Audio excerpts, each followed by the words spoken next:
They say the moment you're rejected in front of the entire court, you become invisible. A ghost. Something people step over on their way to power. Alara Quinn learned that the hard way.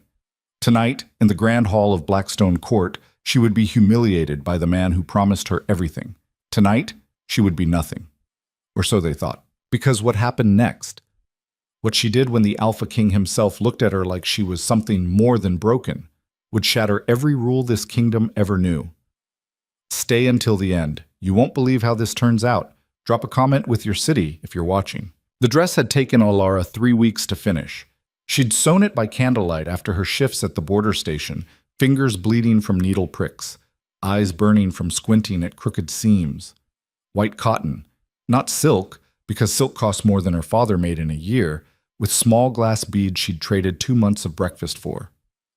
They caught the light when she moved, made her look like she belonged somewhere better than a guard shack on the kingdom's forgotten edge. Her mother had cried when she put it on. "You look like a queen," she'd whispered, hands trembling as she fixed Alara's dark hair into something resembling elegance. Alara had smiled, hadn't corrected her, because tonight, maybe, it could be true.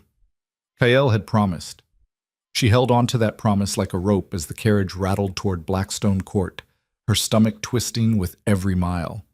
The other passengers, minor nobles, lesser pack members, didn't speak to her. They didn't need to. She could feel their eyes sliding over her homemade dress, her unpolished shoes, the calluses on her hands. Border trash, their look said. Doesn't belong. Maybe they were right, but Kael had promised.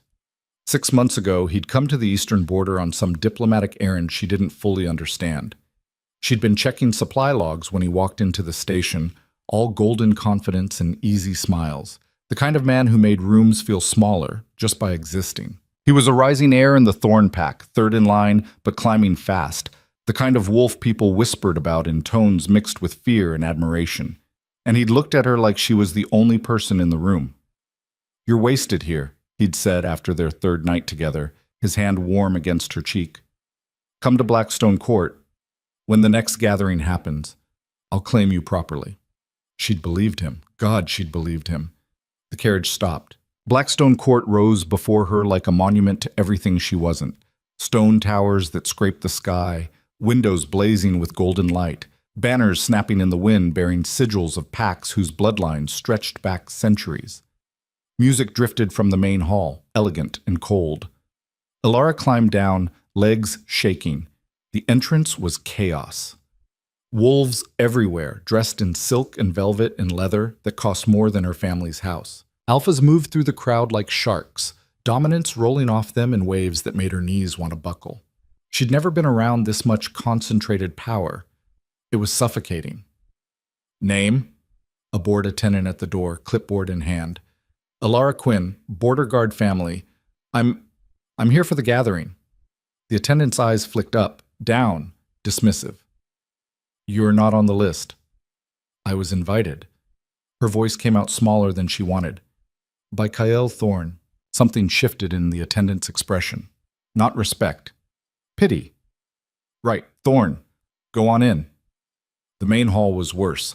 It stretched impossibly high, all dark wood and iron chandeliers dripping with crystals that threw fractured light across hundreds of faces. The crowd was thick, loud, aggressive. Wolves didn't just socialize here. They postured, displayed, dominated. Every conversation was a negotiation. Every smile had teeth. Alara pressed against the wall, trying to be small. She searched for Kael in the sea of bodies. He'd be easy to spot, tall, broad-shouldered, that shock of copper hair. He'd see her and smile that private smile, the one that made her feel like maybe she was worth something after all. He'd take her hand and lead her to... There. Her heart stopped. Kael stood near the center of the hall, surrounded by important-looking wolves in expensive suits. He was laughing at something, head thrown back, completely at ease. Beautiful. Powerful. And next to him, her hand possessive on his arm, was someone else. She was tall. Elegant. Her dress probably cost more than Alara's house.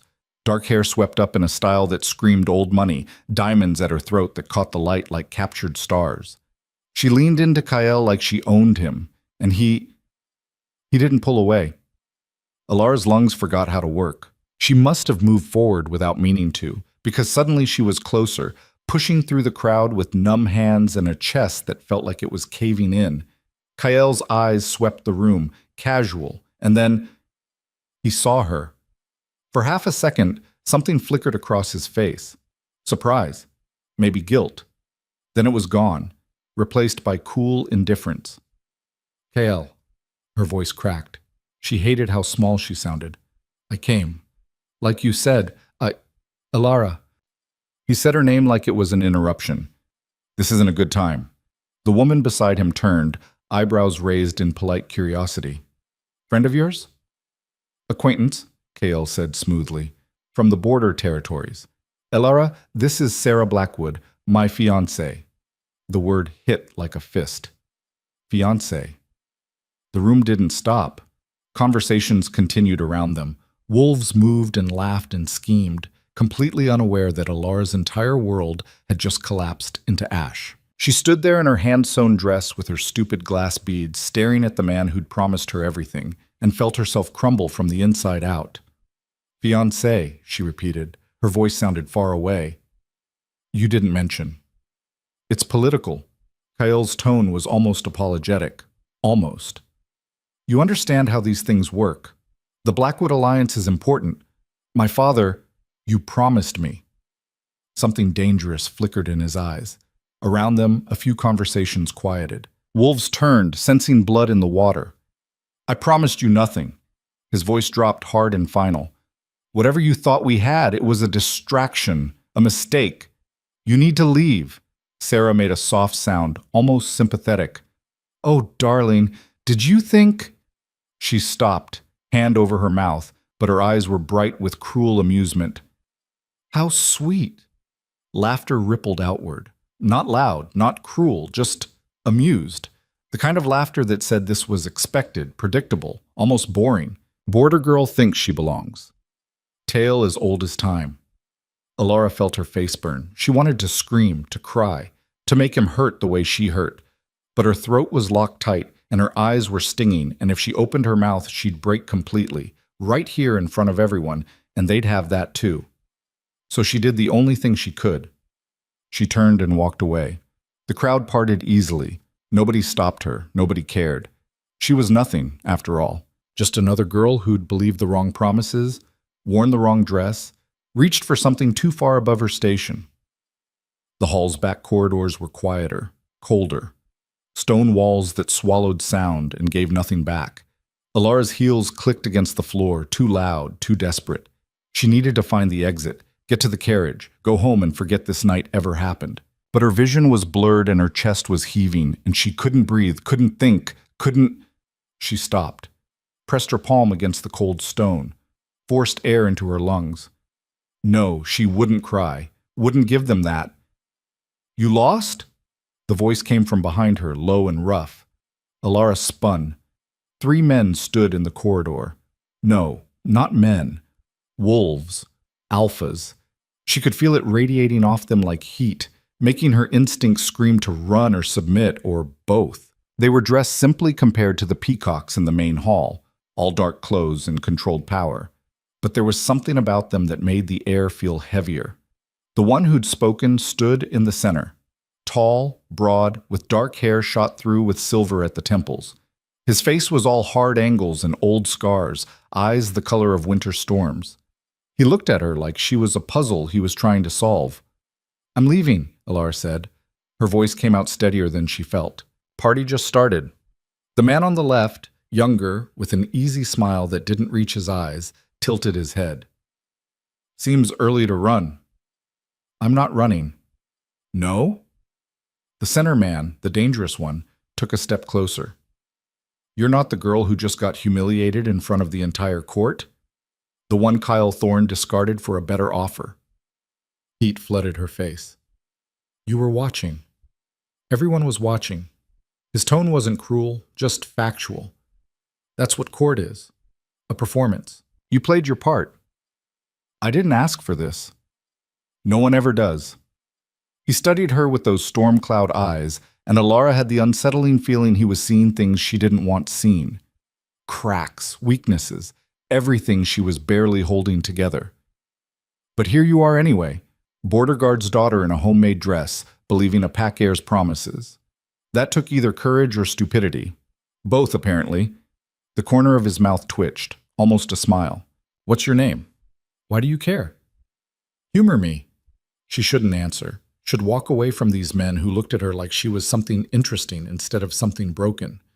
But her feet wouldn't move and her heart was still racing, and some reckless part of her whispered, "What's one more mistake?" Elara Quinn. Elara. He said it slowly, like he was testing the weight of it. I'm Riker Vale. The world tilted. Riker Vale. The Alpha King. Every story she'd ever heard came flooding back. The wolf who'd unified the fractured packs through blood and strategy, who ruled the kingdom with an iron fist wrapped in calculated mercy. Ruthless, brilliant, untouchable. She'd seen his face on official notices, heard his name whispered in her father's station, but the man standing in front of her, he was real. Solid. Close enough to touch. And he was looking at her like she mattered. Your Majesty. She tried to bow, nearly tripped. I'm sorry, Relax. His voice was dry. I'm not going to bite. The younger wolf snorted. Today. Shut up, Marcus. Riker didn't take his eyes off Elara. You walked out with your head up. That's not easy. Most people crumble. I'm crumbling just fine, thank you. Another almost smile. Are you? Yes, her brain screamed. But her mouth said, no. Good. He stepped back, nodded toward the main hall. Come back inside. Elara's stomach dropped. What? You heard me. Come back inside. Why would I? Her voice climbed. I was just humiliated in there. Everyone saw. I can't. You can. Riker's tone shifted, went hard. You can walk back in there and show them you're not broken. That you're more than Cale Thorne's mistake. I don't want to. I know. Do it anyway. Why? The word came out desperate. Why do you care? He paused, looked at her with those terrible eyes that saw too much. Because you didn't cry, he said finally. You walked out with your spine straight and your face blank, and you didn't give them the satisfaction of watching you break. That takes strength, and strength is rare. I'm not strong, her voice cracked. I'm a border guard's daughter who believed the wrong person. I don't belong here. I should leave. Then leave. Riker's shrug was almost careless. Go home. Tell yourself you tried. Spend the rest of your life wondering what would have happened if you'd been braver. The words hit like stones. That's not fair. Fair? He laughed, short and sharp. There's no such thing as fair. There's only what you're willing to fight for. So what's it going to be, Elara Quinn? You going to run? Or are you going to walk back in there and prove you're more than what they think you are? Her hands were shaking. This was insane. The Alpha King was asking her, nobody, nothing, to walk back into that hall full of wolves who'd just watched her humiliation like it was entertainment. To face Kyle and his perfect fiancé and all those judging eyes. Every logical part of her brain screamed to refuse. But there was another part, smaller, angrier. The part that had walked out of that hall with her dignity intact, that had held her tears until she was alone, that had survived her father's drinking and her mother's sadness, and every person who'd ever looked at her like she was less. That part whispered, "Make them see you." If I go back in there, she said slowly, what happens? That depends on you. That's not an answer. It's the only one I have. Riker's eyes were steady.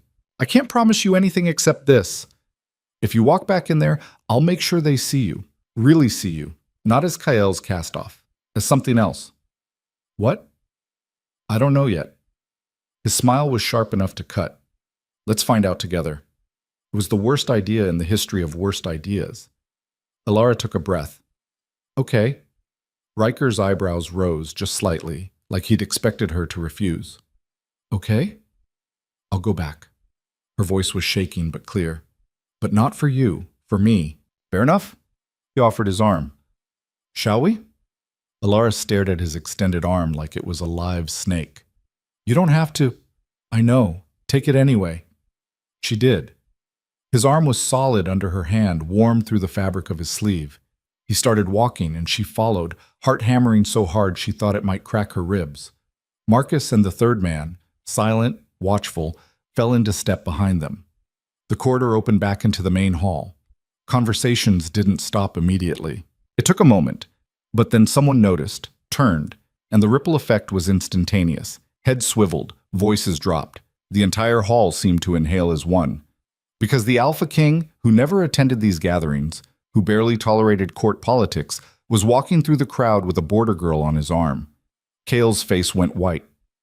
Sarah's mouth opened, closed. Riker didn't pause, didn't acknowledge the stares. He walked Alara straight through the center of the hall like she was exactly where she belonged. His expression carved from stone, dominance rolling off him in waves that made lesser wolves step back instinctively. "Smile," he murmured. "I can't." "Try." Alara forced her lips to curve. It felt like a grimace, but it would have to do. They reached the far side of the hall, near the raised platform, where the senior alphas were gathering. Riker stopped, released her arm, and turned to face the crowd. "Enjoying the party?" His voice cut through the noise effortlessly. The hall went silent. "Good." Riker's smile was all teeth. "Because we're just getting started." He looked at Alara, and in that moment, standing in front of hundreds of powerful wolves who dismissed her as nothing, wearing her homemade dress with her bleeding finger seams, Alara Quinn made a choice. She didn't look at Kyle, didn't acknowledge Sarah. She looked at Riker and lifted her chin and smiled like she owned the room. "Yes," she said clearly. "We are." The explosion of whispers was deafening. The next hour was a blur of faces and names and politics Alara couldn't begin to understand. Riker kept her close, introduced her to pack leaders and minor nobles with the same casual authority he'd used to discuss the weather.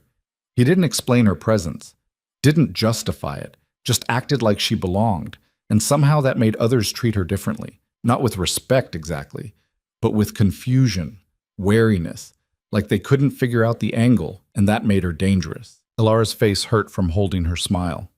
"You're doing well," Riker said during a brief lull, his voice low enough that only she could hear. "I'm dying inside." "I know, keep going." A server passed with drinks. Alara grabbed one, downed half of it in one swallow. It burned going down but cleared her head slightly. "How long do we have to stay?" "Until I say so." Riker's attention shifted to something across the room. His jaw tightened. "Or until someone does something stupid." "What do you—" "Riker." Kale's voice cut through the crowd, sharp and challenging. "A word." "Oh no." Riker turned slowly, expression neutral. "Thorn." "Enjoying your evening?" Kale looked different than he had before. Harder. His easy charm was gone, replaced by something cold and calculating. Sarah stood beside him, watching with barely concealed interest. "What game are you playing?" Kyle's eyes flicked to Alara, dismissed her. "She's no one. Border trash. Why bring her here?" The insult landed like a slap. Riker didn't move. "Careful. It's a valid question. You don't attend court. You barely tolerate these gatherings. Yet here you are, parading around with—" He gestured vaguely at Alara. "This." The room was watching again. Always watching. Alara's hands were shaking. She wanted to disappear, to melt into the floor and never exist again. But Riker's hand found the small of her back, steady and grounding, and somehow that kept her standing. "This," Riker said softly, "is Alara Quinn, and you will address her with respect." "Why?" Kale's laugh was ugly. "Because you've decided to slum? That's not respect, Riker. That's charity." "You rejected her," Riker continued, ignoring the provocation. "Publicly, cruelly, to secure a political alliance with the Blackwoods. I understand the logic. Smart move, politically speaking." Kale's shoulders relaxed slightly. "Then you understand, but it was a mistake." The temperature dropped. "Excuse me?" Kale's voice went dangerously quiet. "You threw away something valuable for something shiny. That's poor strategy." Riker's smile was cold. "I don't make that kind of mistake." Sarah's eyes widened. "You can't be serious." "Why not?" Riker's hand was still on Alara's back, warm and solid. "She's brave. resilient, smart enough to walk away from a man who didn't deserve her. Those qualities are worth more than bloodlines or political connections. She's nothing, Kael bit the words out. She has no rank, no pack, no... She has my attention, Riker's voice went hard, and that makes her more powerful than half this room. The hall erupted, not in sound. Everyone was too well trained for that, but Alara could feel the shock rolling through the crowd in waves. The Alpha King didn't do this. Didn't publicly claim anyone, didn't involve himself in court drama, didn't look at border girls like they mattered. Alara's knees felt weak. Riker. Marcus appeared at his elbow, voice low. Are you sure about this? No. Riker's eyes never left Kael. But I'm doing it anyway. This is insane, Sarah said. She was looking at Alara now, really looking, like she was trying to figure out the trick. What do you have that I don't? What could you possibly offer him? Alara's mouth opened, closed. She had no answer. Because Sarah was right. Alara had nothing. No rank, no power, no political value. She was nobody. But Riker's hand was still on her back, and the entire court was watching. And if she backed down now, she'd prove everyone right. So she looked Sarah straight in the eye and said, I didn't have to buy his attention. Sarah's face went red. Kael moved forward, aggressive. You don't get to... Back off. Riker's dominance slammed outward like a physical force, making Kael stumble. You made your choice. Live with it. This isn't over. Yes, Riker said calmly. It is. He took Alara's hand and walked away, leaving Kael and Sarah standing there in front of everyone, dismissed and humiliated and powerless to stop it. Alara's heart was trying to escape her chest. What just happened? She whispered. Politics. Riker didn't slow down. Uncomfortable yet. Terrified. Good. Means you're paying attention. He led her out of the main hall into a smaller chamber, quieter and less crowded. Senior pack leaders were gathered here, deep in conversation about territories and trade agreements and things that went over Alara's head completely. They looked up when Riker entered. Vale, an older man with silver hair and sharp eyes, nodded. Didn't expect you tonight. Didn't plan to stay long. Riker's hand was still holding Alara's. But plans change. The man's gaze dropped to their joined hands, back to Riker's face. I see. This is Alara Quinn. Border territories, the man said. It wasn't a question. Yes. Interesting choice. I think so. The weight of that simple exchange was crushing.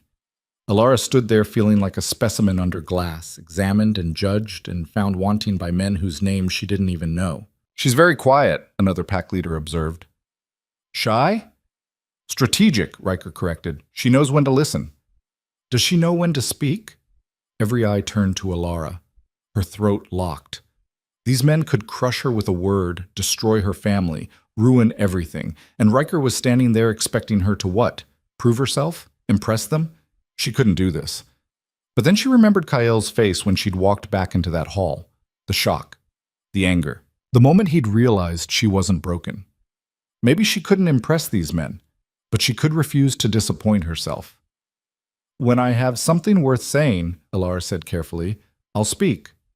Silence. Then the silver-haired man laughed, short and surprised. Fair enough. What's your assessment of the border territories? Your father's a guard, yes? What's the real situation out there? Oh, they wanted information. Alara took a breath. Stretched thin, under-resourced. The eastern border, especially. We're supposed to monitor the wildlands, but we barely have enough people to cover the stations, let alone patrol effectively. Smugglers know it. They've been pushing harder the last few months. Smugglers? One of the other men leaned forward. What kind of contraband? Anything that turns a profit.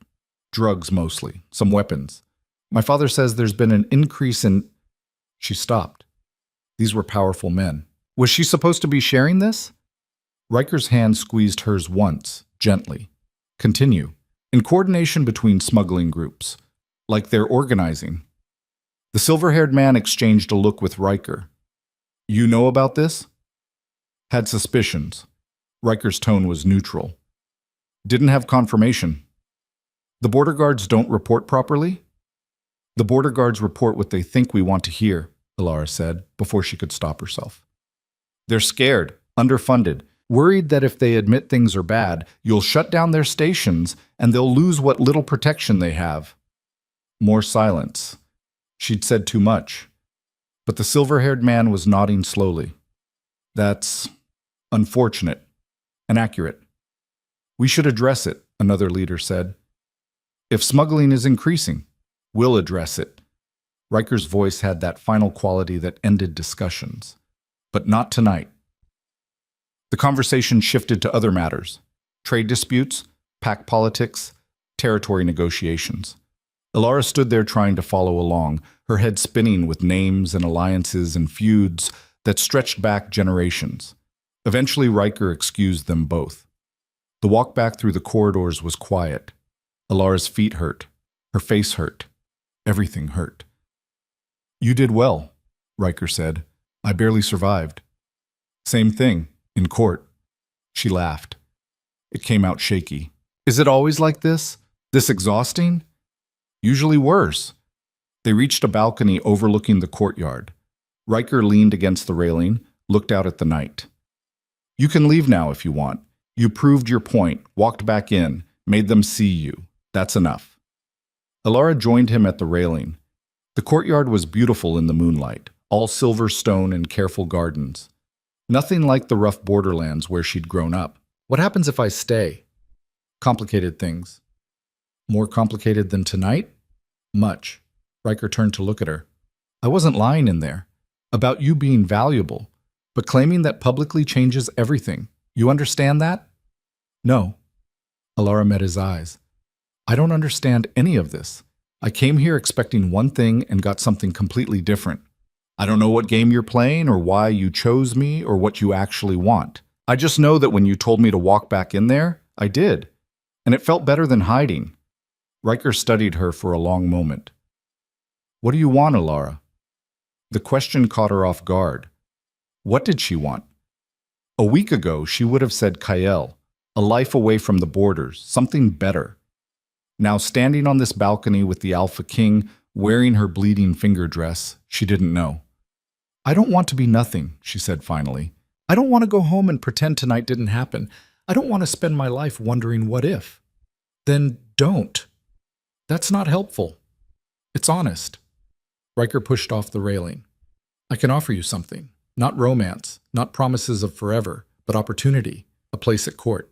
A chance to prove you're more than your bloodline or your station. It won't be easy. People will hate you for it, resent you, try to tear you down. Sounds awful. It is.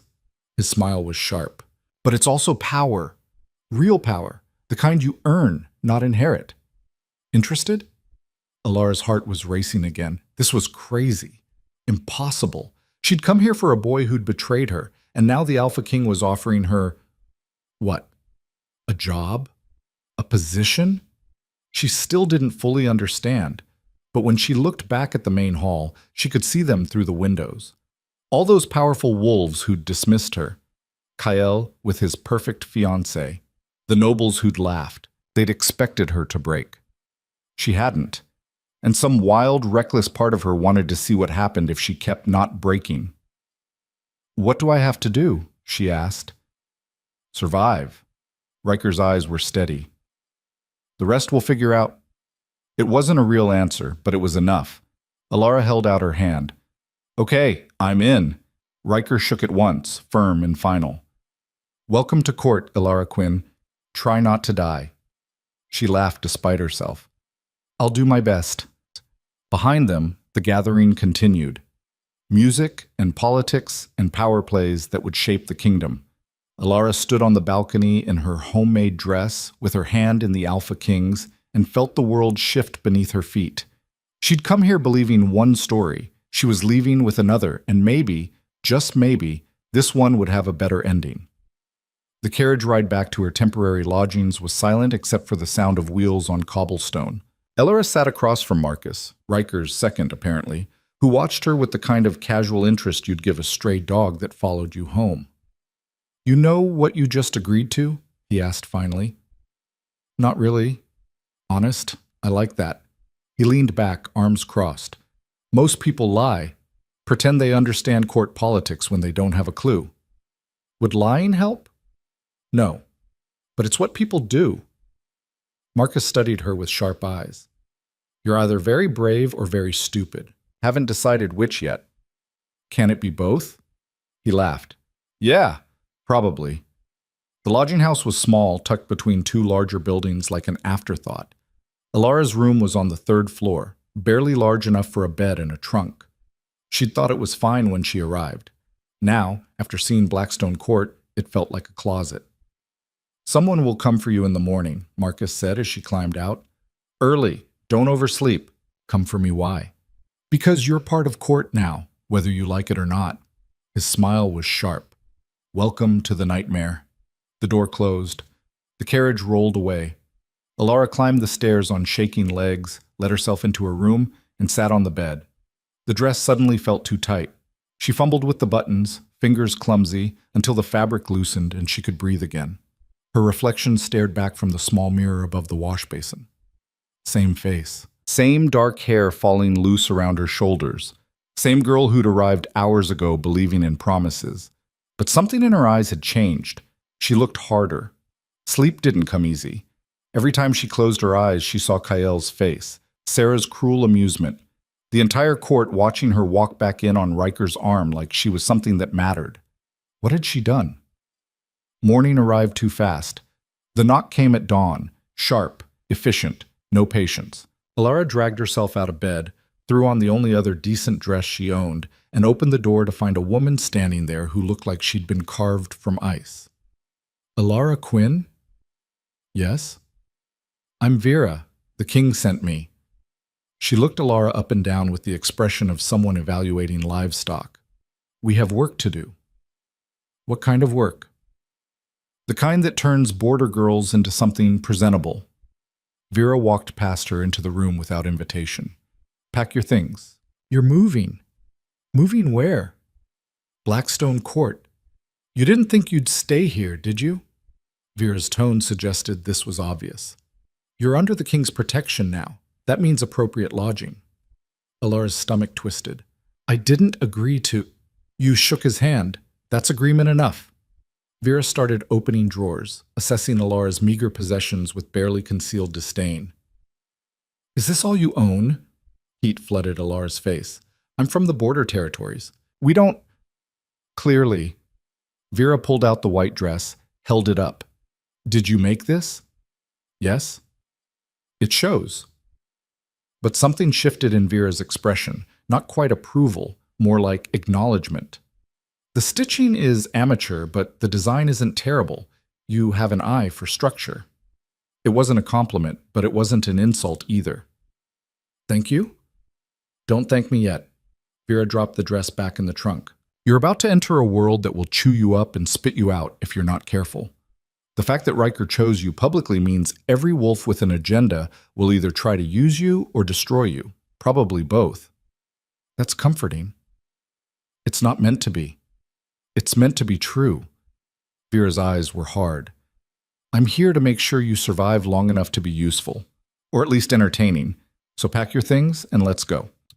The room at Blackstone Court was 10 times the size of her lodging house space, windows overlooking the gardens, furniture that probably cost more than her family made in a year, a bathroom with running water that came out hot.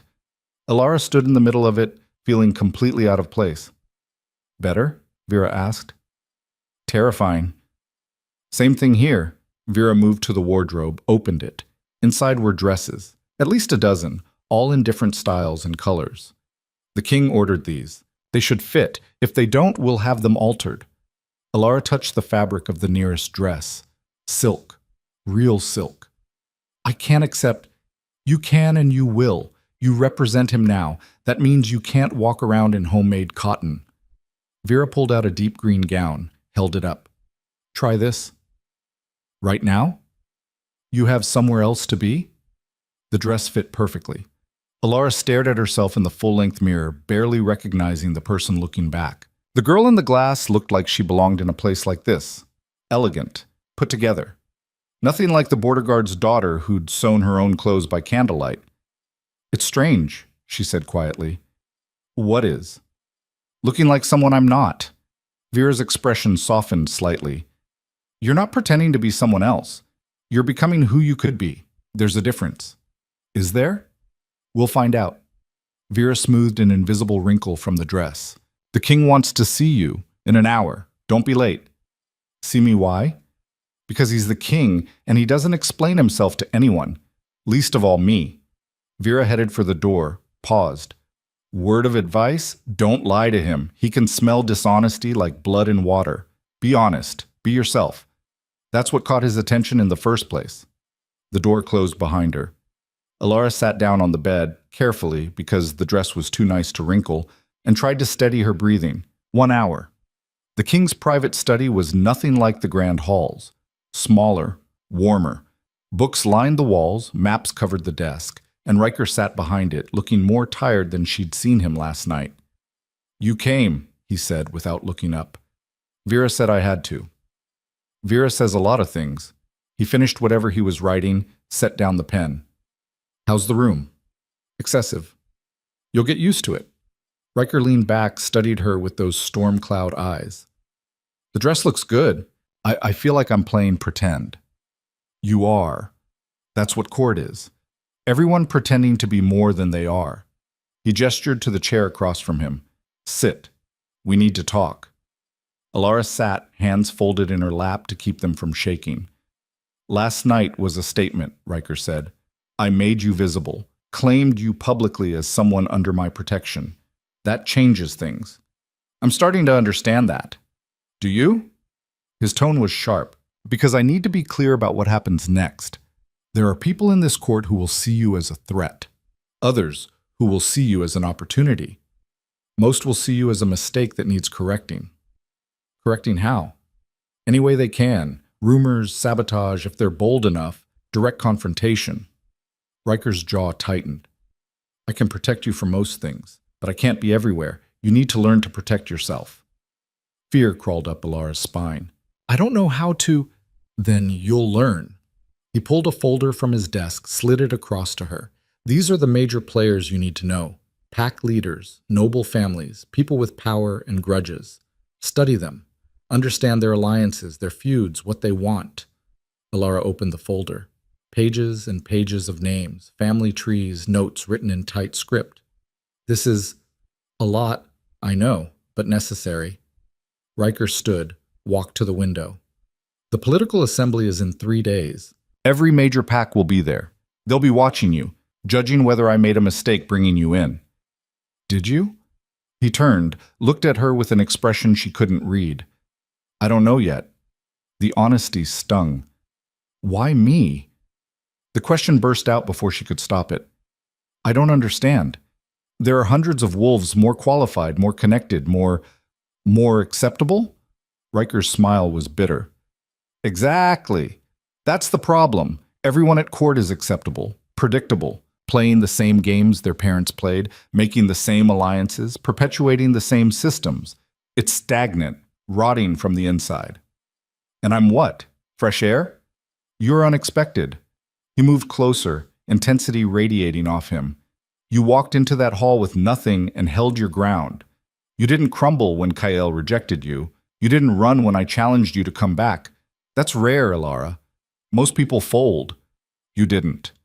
I wanted to. But you didn't. That's what matters. Riker sat on the edge of his desk, arms crossed. I need people around me who aren't afraid to be honest. Who won't just tell me what I want to hear. Can you do that? I don't know what you want to hear. Exactly. His smile was sharp. That's perfect. A knock interrupted them. Come in, Riker called. Marcus entered, followed by the silver-haired man from last night. Both looked tense. We have a problem, Marcus said.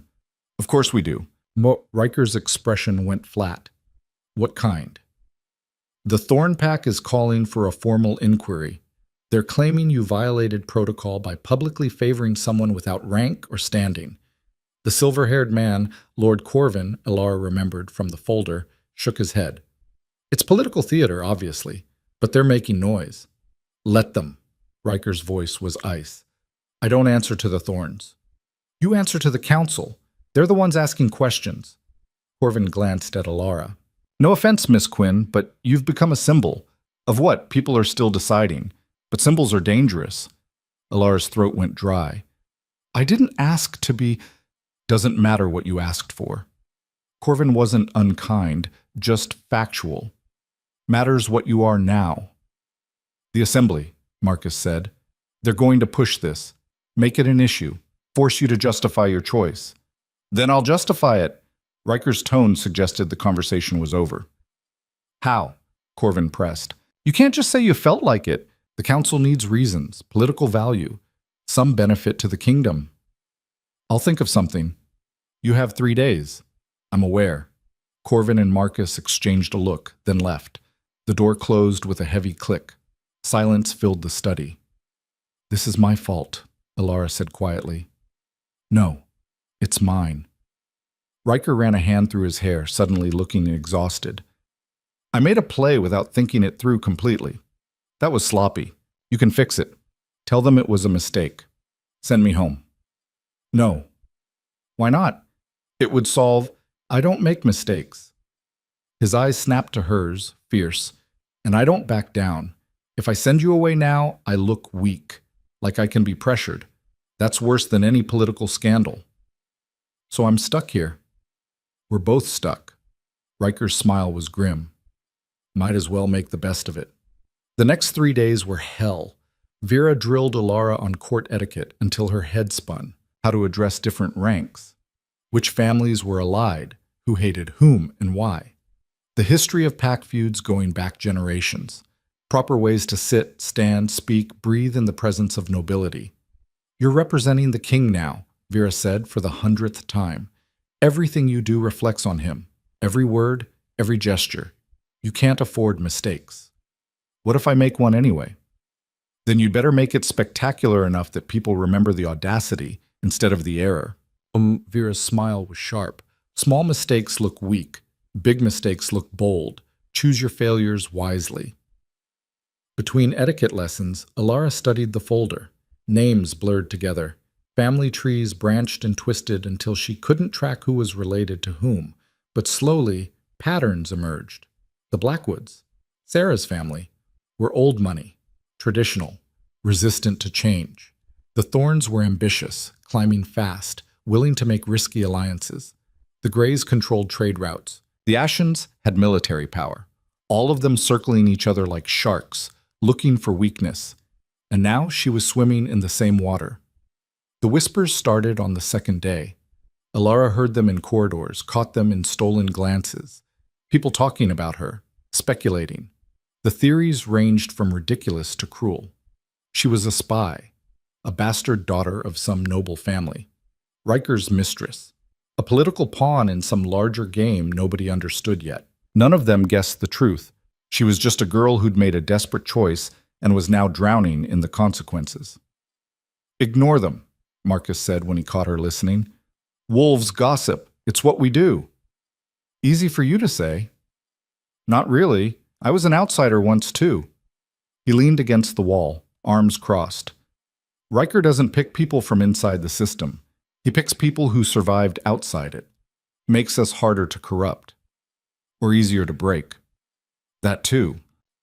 Marcus's smile was sympathetic. But you're still standing. That counts for something. The night before the assembly, Alara couldn't sleep. She stood at her window watching the courtyard below, where guards changed shifts and servants moved between buildings. Normal people doing normal things, completely unaware that tomorrow their world might shift depending on what happened in a political meeting she barely understood. A knock at her door. Riker stood in the hallway, still dressed, despite the late hour. Can't sleep? He asked. No. Me neither. He gestured to the hallway. Walk with me? They moved through the quiet corridors, footsteps echoing off stone. Most of the court was asleep. The few servants they passed bowed quickly and disappeared. You're worried about tomorrow, Riker said. It wasn't a question. Terrified. Good. Fear keeps you sharp. He turned down a side passage that led to a small balcony overlooking the city. The assembly will be brutal. They'll question you, test you, try to find cracks. What do I say? The truth. Riker leaned against the railing. You're from the border territories. You understand things most of them have never seen. That's valuable. Own it. What if it's not enough? Then we adapt. He looked at her sideways. You asked me yesterday why I chose you. Want the real answer? Alara nodded, not trusting her voice. Because you were honest when everyone else was performing. Because you didn't try to manipulate me or play games. You just existed, yourself, completely.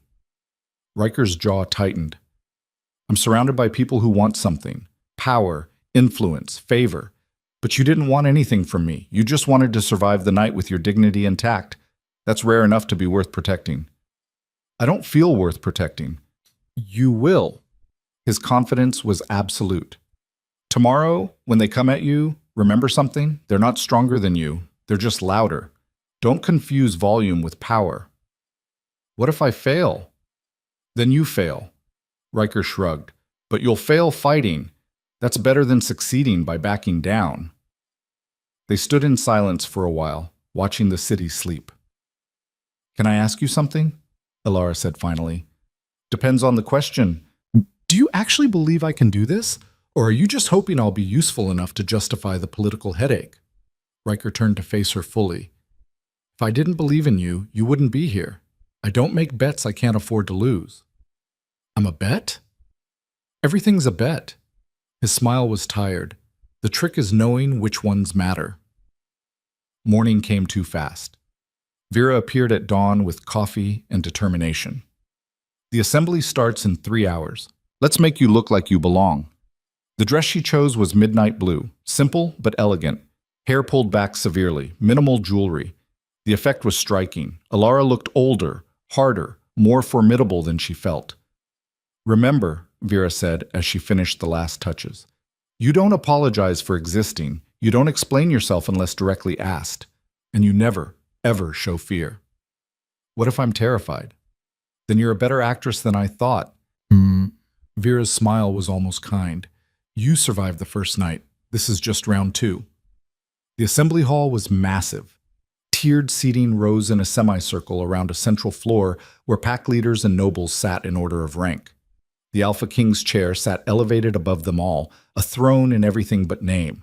Riker already occupied it, expression carved from stone, radiating the kind of controlled power that made lesser wolves instinctively lower their eyes. Alara's seat was below him but separate from the pack leaders, a strange middle ground that made her status ambiguous. Intentional, probably. Everything here was intentional. The hall filled slowly, wolves in expensive clothes taking their places, talking in low voices that created a constant hum. Alara felt their eyes on her, measuring, judging. Kyle entered with Sarah on his arm. They took seats with the Thorn delegation, and Kyle's eyes found Alara immediately. His expression was cold, calculated, planning something. Lord Corvin stood, called the assembly to order. The first hour was administrative. Territory disputes, trade agreements, minor pack business that required council approval. Alara listened, trying to follow the complex web of politics and alliances. It was like watching a chess game where she didn't know all the rules. Then Kyle stood. I have a matter to bring before the assembly. Riker's expression didn't change, but Alara felt the temperature drop. Speak, he said. It concerns a breach of protocol. Kyle's voice carried clearly through the hall. 3 nights ago, at the seasonal gathering, you publicly elevated an individual with no rank, no standing, and no political value. This violates tradition and sets a dangerous precedent. Murmurs rippled through the assembly. You want to question my choices, Thorn? Riker's voice was soft, dangerous. I want to understand them, as is my right as a pack leader. Kale gestured to Alara. She's nobody. A border girl with nothing to offer. Why should we accept her presence at court? Because I said so. Riker's dominance slammed outward, making several wolves flinch. That's reason enough. With respect, it's not. An older woman stood, Lady Ashford, one of the more traditional pack leaders. The king's favor is a precious thing. It should be earned. What has this girl done to deserve it? All eyes turned to Alara. Her throat closed. This was it. The moment Riker had warned her about. She could feel the weight of their judgment, their skepticism, their barely concealed contempt. Stand up, something whispered. Don't let them see you break. Alara rose on shaking legs. I didn't ask for the king's favor, she said. Her voice carried better than she expected. I came to court for personal reasons. Those reasons fell apart. I should have left, but when the king challenged me to stay, to prove I was more than people assumed, I made a choice. I chose to fight instead of run. Fighting requires an opponent, Kyle said coldly. What are you fighting? You. The word came out before she could stop it. And everyone like you. People who think rank is the same as worth, who believe bloodlines matter more than character, who would rather maintain broken systems than risk change. The hall erupted. Nobles shouted, some in agreement, most in outrage. Pack leaders stood, arguing across the chamber. Lady Ashford called for order, but nobody listened. Riker sat perfectly still, watching Alara with an expression she couldn't read. She has no right, someone yelled. This is exactly the problem, another voice countered. Enough! Riker's voice cut through the chaos like a blade. Silence fell instantly. Miss Quinn has every right to speak, more right than most of you since she's being honest instead of hiding behind politics. Honest? Sarah stood, face flushed with anger. She's manipulative, playing the victim to gain sympathy. Am I? Alara turned to face her. Or am I just refusing to pretend I belong here when we all know I don't? Everyone in this room knows exactly what I am. Border trash, no connections, no power. The only thing I have is what the king gave me, and I didn't ask for it. Then why stay? Kyle demanded. Because leaving would prove you right. Alara's hands were shaking, but her voice stayed steady. It would prove that people like me don't belong. That power should stay exactly where it's always been, with families like yours, and I'm tired of that being true. The silence was absolute. Then Lord Corvin stood. The girl makes a fair point. She makes a radical point, Lady Ashford corrected. One that threatens stability, or creates opportunity. Another pack leader, younger, sharper, leaned forward. When was the last time someone challenged the system? When was the last time we promoted based on merit instead of bloodline? We maintain bloodlines for a reason, Kyle said. They ensure quality, standards. They ensure stagnation. Riker's voice was cold. Look around this room. How many of you earned your seats? How many inherited them from parents who inherited them from parents who inherited them? You talk about quality, but I see entitlement. This is not about entitlement, Lady Ashford began. It's exactly about that. Riker stood, and the entire hall seemed to shrink. I'm the Alpha King. I unified these packs when they were tearing each other apart. I brought order from chaos, and I did it by recognizing talent where it existed, not where it was born. Alara Quinn represents that principle. If you can't accept her, you can't accept me. The weight of that statement crushed down on the assembly. Kale's face went white. You're saying if we vote against her, we're voting against you? I'm saying exactly that. Riker's smile was predatory. So choose carefully. The vote, when it came, was close. Closer than it should have been, closer than Alara expected. But in the end, enough pack leaders sided with Riker, out of loyalty, fear, or genuine agreement, that she stayed. By 3 votes. 3 votes between acceptance and exile. The assembly ended in chaos.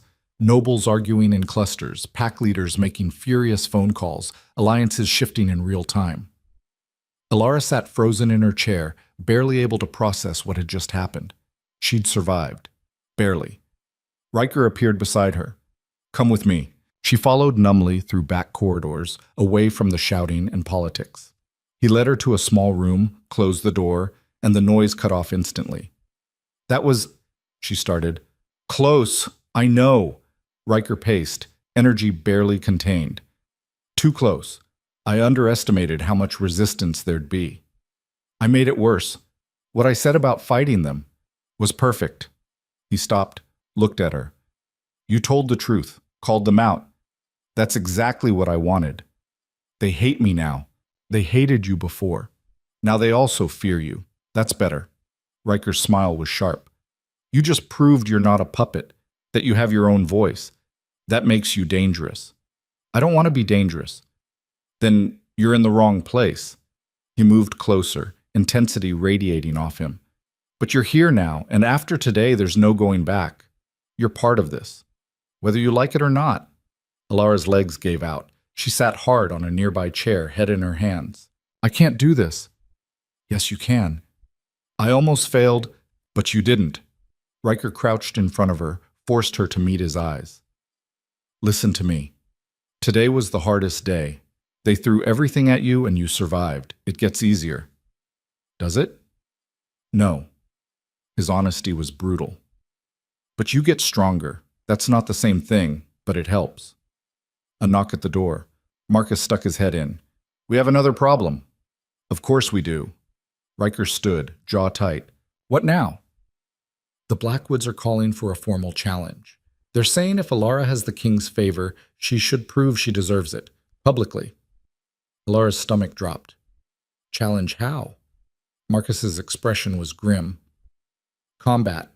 Traditional pack law. You against their chosen champion. If you win, they accept you. If you lose, he didn't need to finish. Riker's face went dangerous. They can't. They can. Old law. Still valid. Marcus looked at Alara with something like pity. I'm sorry, but they're within their rights. The room spun. Combat. Against a trained pack warrior. She'd never fought anyone in her life. Had no training, no experience, no chance. Tell them no, Riker said flatly. If she refuses, it's the same as admitting she doesn't belong. The vote becomes invalid. She's out. Marcus shook his head. It's a trap. Either way, they win. Silence crashed down. Alara looked at Riker, saw the calculation in his eyes. He was already strategizing, looking for angles, ways to fight this politically. But there was no political solution. There was only her, and whatever choice she made next. When? Her voice sounded far away. Tomorrow, dawn, Blackstone Arena. Marcus hesitated. You don't have to do this. Yes, Alara said quietly. I do. Because if she didn't, everything she'd said in that assembly would be a lie. All that talk about fighting, about refusing to run, about proving she was more than they assumed. Time to back it up. Or die trying. Riker's hand found her shoulder, gripped hard. We'll prepare. Train. You're not going in there unprepared. I have less than a day. Then we make it count. His eyes were fierce. You survived tonight. You'll survive tomorrow. Alara wanted to believe him. But as she looked at Marcus's grim expression and felt the weight of what she'd just agreed to, she wasn't sure survival was possible anymore. She'd walked back into that hall 3 nights ago choosing pride over collapse. Tomorrow, she'd find out if that pride would kill her. The training yard was empty at midnight except for Marcus and a rack of weapons that looked like they'd been designed to kill efficiently. Pick one, he said. Alara stared at the blades, staffs, and implements she couldn't name. I don't know how to use any of these. Then pick the one that feels least wrong. Marcus crossed his arms. We have maybe 6 hours before dawn. Not enough time to make you good, but enough to keep you alive a little longer. She reached for a staff. Wood, worn smooth from use, about as tall as she was. It felt solid in her hands, less lethal than a blade. Maybe that mattered. Bad choice, Marcus said. Why? Because you're thinking defensively. Survival isn't about defense, it's about making the other person regret attacking you. He pulled a short blade from the rack, tossed it to her. She caught it awkwardly. This, keep it close, use it fast, aim for soft spots. I can't kill someone. Then you'll die. His tone was matter of fact. That's the choice. Accept it now or figure it out when it's too late. Alara's hand shook around the blade's handle.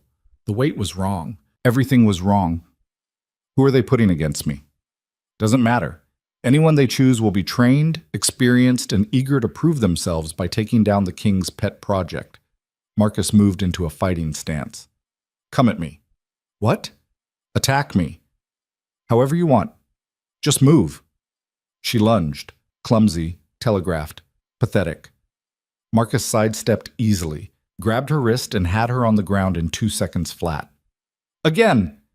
They went until Alara's muscles screamed, until she couldn't hold the blade anymore, until her knees buckled and she vomited in the corner from exhaustion.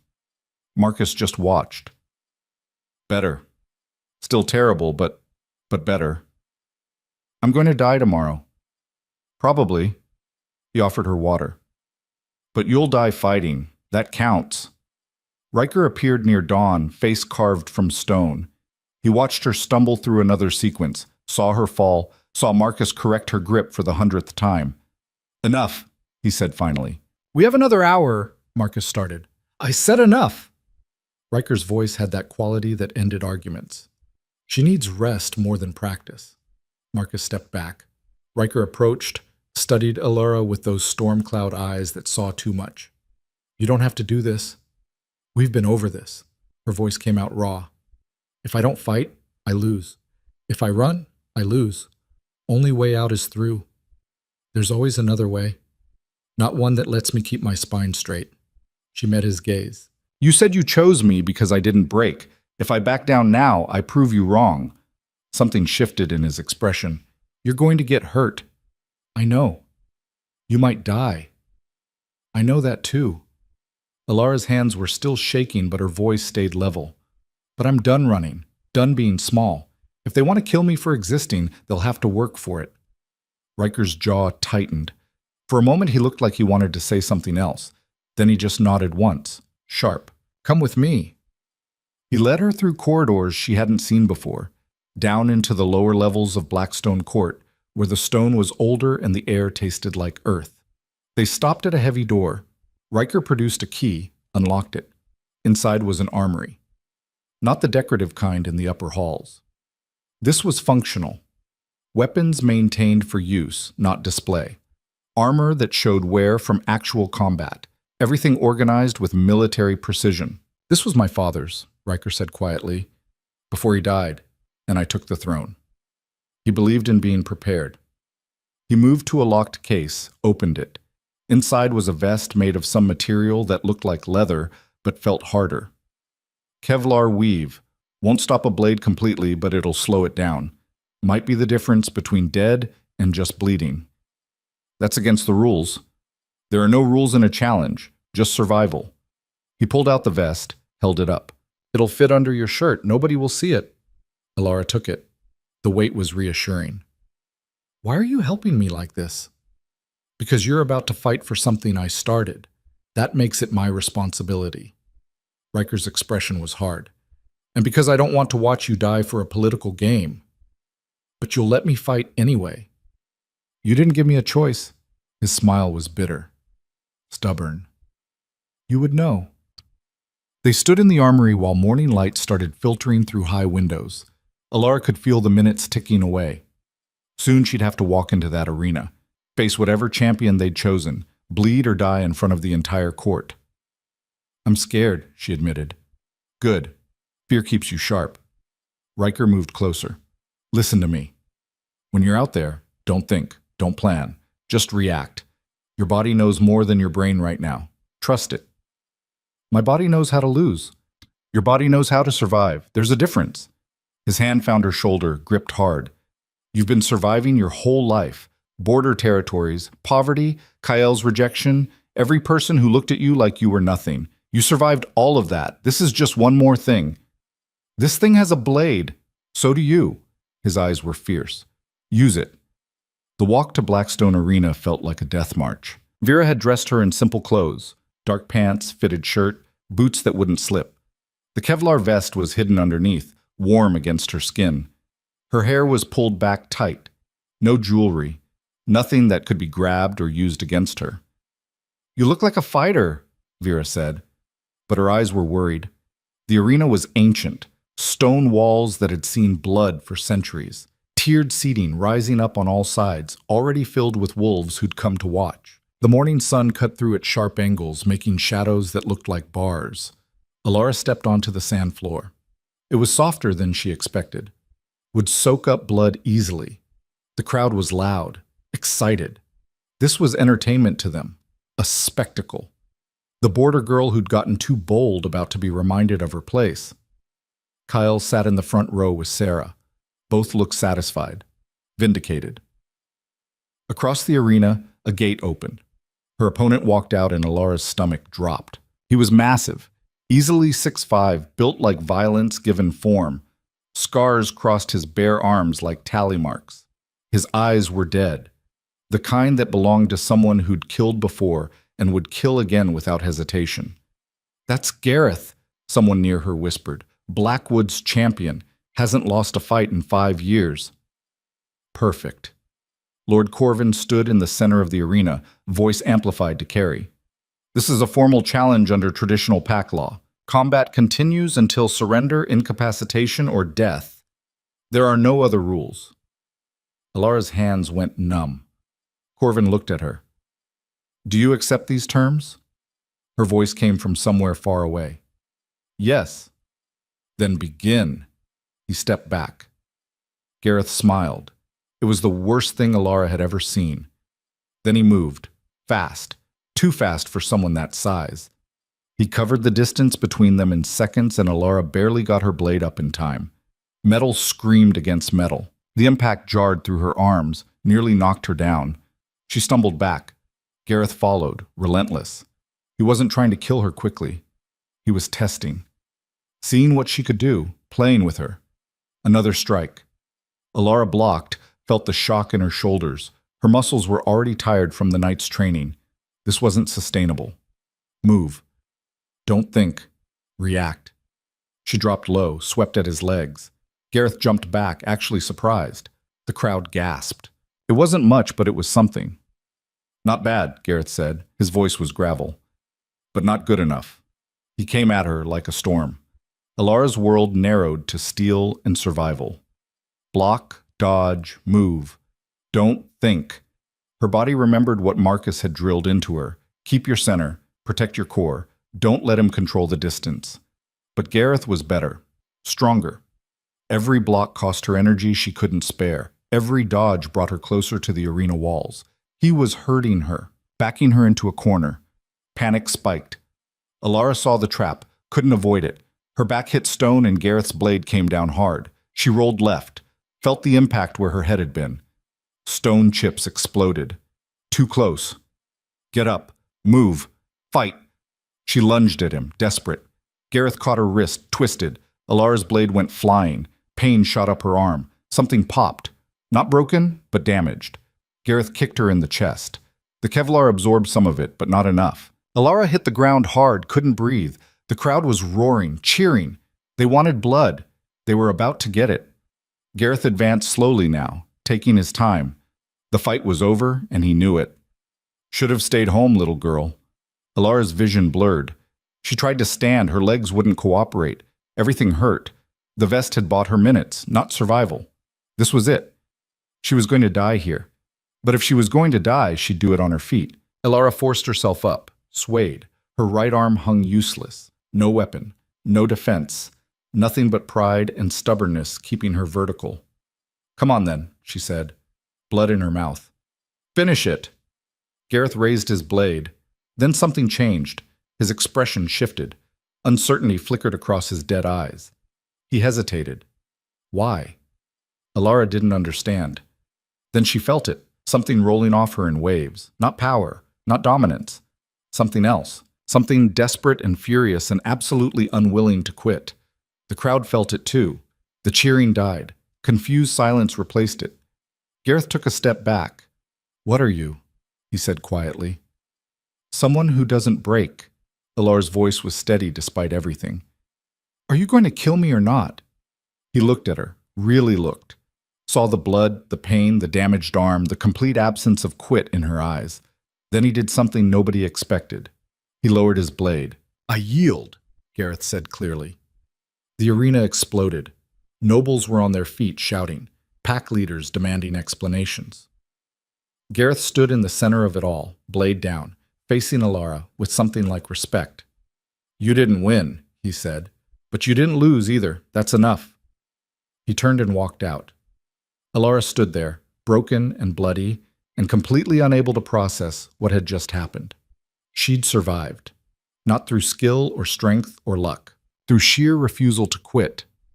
The arena gate opened. Riker strode in, Marcus and Vera behind him. He reached Alara just as her legs gave out, caught her before she hit the ground. "You're insane," he said. Probably. Everything hurt. Did I win? You survived. That's better. His arms were solid around her. Come on, let's get you out of here. The medical wing was clean and efficient. Doctors examined her, pronounced nothing broken, but everything bruised. Her right wrist was sprained badly. Ribs were cracked. Face was swelling.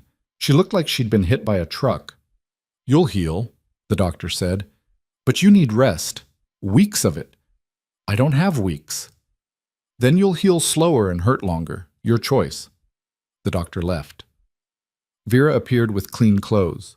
The court is in chaos. Nobody knows what to make of what just happened. What did happen?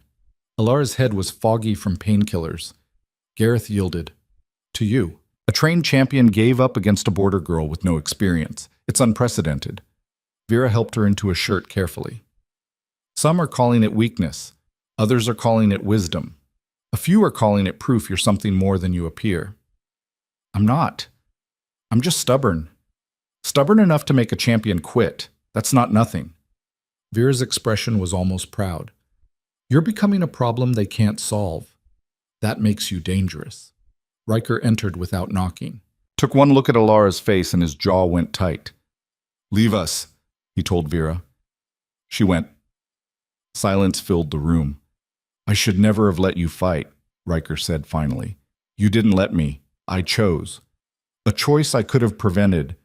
He moved to the window, stared out. When he hit you that last time and you went down, I nearly stopped it. Protocol be damned. Why didn't you? Because you got back up. He turned and something raw showed in his expression. You always get back up. It's infuriating. Sorry, don't apologize. It's why you're still alive. He came closer, studied her injuries with careful eyes. The council is meeting tomorrow. Emergency session. They're going to address what happened. What's there to address? I survived the challenge. Barely. And in a way that raises more questions than it answers. Riker sat on the edge of her bed. Gareth yielding changed everything. It suggests you have something beyond physical ability, something that affects wolves on an instinctive level. I don't have anything. You have will, absolute unbreakable will. His voice dropped. That's rarer than strength, more dangerous than dominance, because will doesn't quit, doesn't negotiate. It just keeps pushing until something gives. Is that a compliment? It's an observation. Riker's smile was slight. But yes, also a compliment. Alara shifted, winced as her ribs protested. What happens at the emergency session? They'll try to figure out what to do with you. You've become something they can't categorize. Too strong to dismiss, too unconventional to accept, too stubborn to remove. He paused. I'm going to make a move. A big one. But I need to know you're ready. Ready for what? To stop being my protected outsider and start being something more permanent. His eyes were steady. I'm going to propose you as my chosen queen. The room tilted. You're what? You heard me. Riker's expression was calm, but his hands were tense. It's the only move that makes sense. If you're my queen, your position is unassailable, protected by law and tradition. They can't challenge you without challenging me directly. That's insane. I'm nobody. I can't. You survived a death match through sheer will. You stood in front of the council and called them out for their corruption. You've earned respect from wolves who don't give it easily. He leaned forward. And you're the only person in this entire court who doesn't want anything from me except to be left alone to prove yourself. That makes you perfect. Perfect for what? A political arrangement? A convenient solution? For changing everything. His intensity was overwhelming. I told you the system is broken, stagnant. I need someone beside me who isn't part of it, who won't perpetuate the same games. You're that person. Alara's head was spinning. You don't love me. No, not yet. Maybe never. His honesty was brutal. But I respect you, trust you, believe in what you represent. That's more than most political marriages start with. This is crazy. It's necessary, Riker stood. Think about it. You have until tomorrow. He left. Alara lay there in her medical bed, body screaming with pain, mind racing faster than she could process. Queen. He wanted her to be queen. The border girl who'd arrived in a homemade dress. The nobody who'd believed the wrong promises. Queen. It was impossible. It was insane. It was the biggest gamble either of them could make. And some part of her, the same part that had walked back into that hall, that had stood up to Gareth with no weapon, that refused to break no matter what they threw at her, whispered, yes. Marcus found her an hour later, staring at the ceiling. Heard about Riker's proposal, he said. News travels fast. Always does. He pulled up a chair. What are you thinking? That I'm not qualified. Nobody's qualified, that's the point. Marcus leaned back. You know what the difference is between you and every other person who's been offered this position? Common sense? He laughed. You don't want it. Every noble daughter, every pack princess, every ambitious wolf who's angled for the position, they all wanted the power, the status. You just want to survive. That makes you dangerous. Everyone keeps saying that. Because it's true. His expression turned serious. But you should know what you're getting into. If you accept, you become a target. Permanently. Every wolf with an agenda will try to use you, control you, or eliminate you. Your life will never be simple again. It's not simple now. This is worse. This is choosing to swim with sharks instead of accidentally falling in. Marcus met her eyes. Are you ready for that? Alara thought about her father in his guard station, her mother crying over a homemade dress, Kale's promises that turned to ash, standing in that arena with nothing but refusal to quit. I don't know, she said honestly, but I'm tired of being afraid, tired of being small. If I say no, I go back to the border territories and spend the rest of my life wondering what if. If I say yes, if you say yes, you change everything, including yourself. Marcus stood. Whatever you decide, decide fast. The council meets at dawn. He left her alone with her thoughts. Night fell. Alara's body hurt less. The painkillers were working. But her mind wouldn't quiet. Queen. The word kept echoing. Queen. She'd come here for love, found something else entirely. Purpose. Power. The possibility of being something more than circumstances had planned. But at what cost? A knock. Soft. Tentative. Come in, Alara called. The door opened. Kael stood there, and for a moment Alara thought she was hallucinating. What are you doing here? I needed to see you. He stepped inside, closed the door. What happened today in the arena? I survived. That's what happened. You did more than survive. Kael moved closer, expression complicated. You made Gareth yield. I've never seen that before. He's a killer. He doesn't quit. Yet he did. Because of you. Kael's voice dropped. I made a mistake. With Sarah, with the political alliance. I see that now. You're something special. Different. Alara's laugh came out harsh. Are you seriously trying to win me back? Now? After everything? I'm trying to apologize. He looked genuine. Almost. I hurt you, rejected you publicly when I should have what? Chosen me over political advantage? You were honest about your priorities. I just didn't want to believe you. She met his eyes. The mistake wasn't yours, it was mine. For thinking you were something you're not. Alara, I'm not interested, Kael. Her voice was firm. Whatever we had died the moment you chose Sarah. And I'm glad it did. Because it led me here. To something bigger than romance. Than promises that break. To Riker? His jaw tightened. You think he's better? He's using you for politics. At least I felt something real. You felt what was convenient. Alara sat up despite her ribs protesting. Riker's honest about what he wants. You lied, and that's the difference. Now get out. Kale stared at her like he was seeing someone new. You've changed. Yeah, I have. She smiled, sharp. I got stronger. Happens when people stop breaking you. He left without another word. Alara lay back down, something settling in her chest. That conversation should have hurt, should have reopened wounds. Instead, it felt like closure. Proof that she'd moved past the girl who'd believed his promises. She wasn't that girl anymore. Maybe she could be a queen. Dawn came cold and sharp. Vera dressed her carefully, working around injuries. The outfit was formal but not excessive. Deep burgundy dress, simple lines, practical shoes she could move in if necessary. Her face was still swollen, but makeup helped. You look like someone who could rule, Vera said quietly. I look like someone who got hit by a truck. Same thing in this court. Vera adjusted the collar. Have you decided? Yes. And? Alara met her eyes in the mirror. I'm saying yes. But Vera's smile was small but genuine. Then let's go make some history. The council chamber was packed. Every pack leader, every noble family, every wolf with enough rank to have an opinion. They filled the tiered seats, watching as Alara entered on Riker's arm. The whispers started immediately. Speculation, shock, anger. Riker led her to the center where 2 chairs sat elevated above the rest. His throne.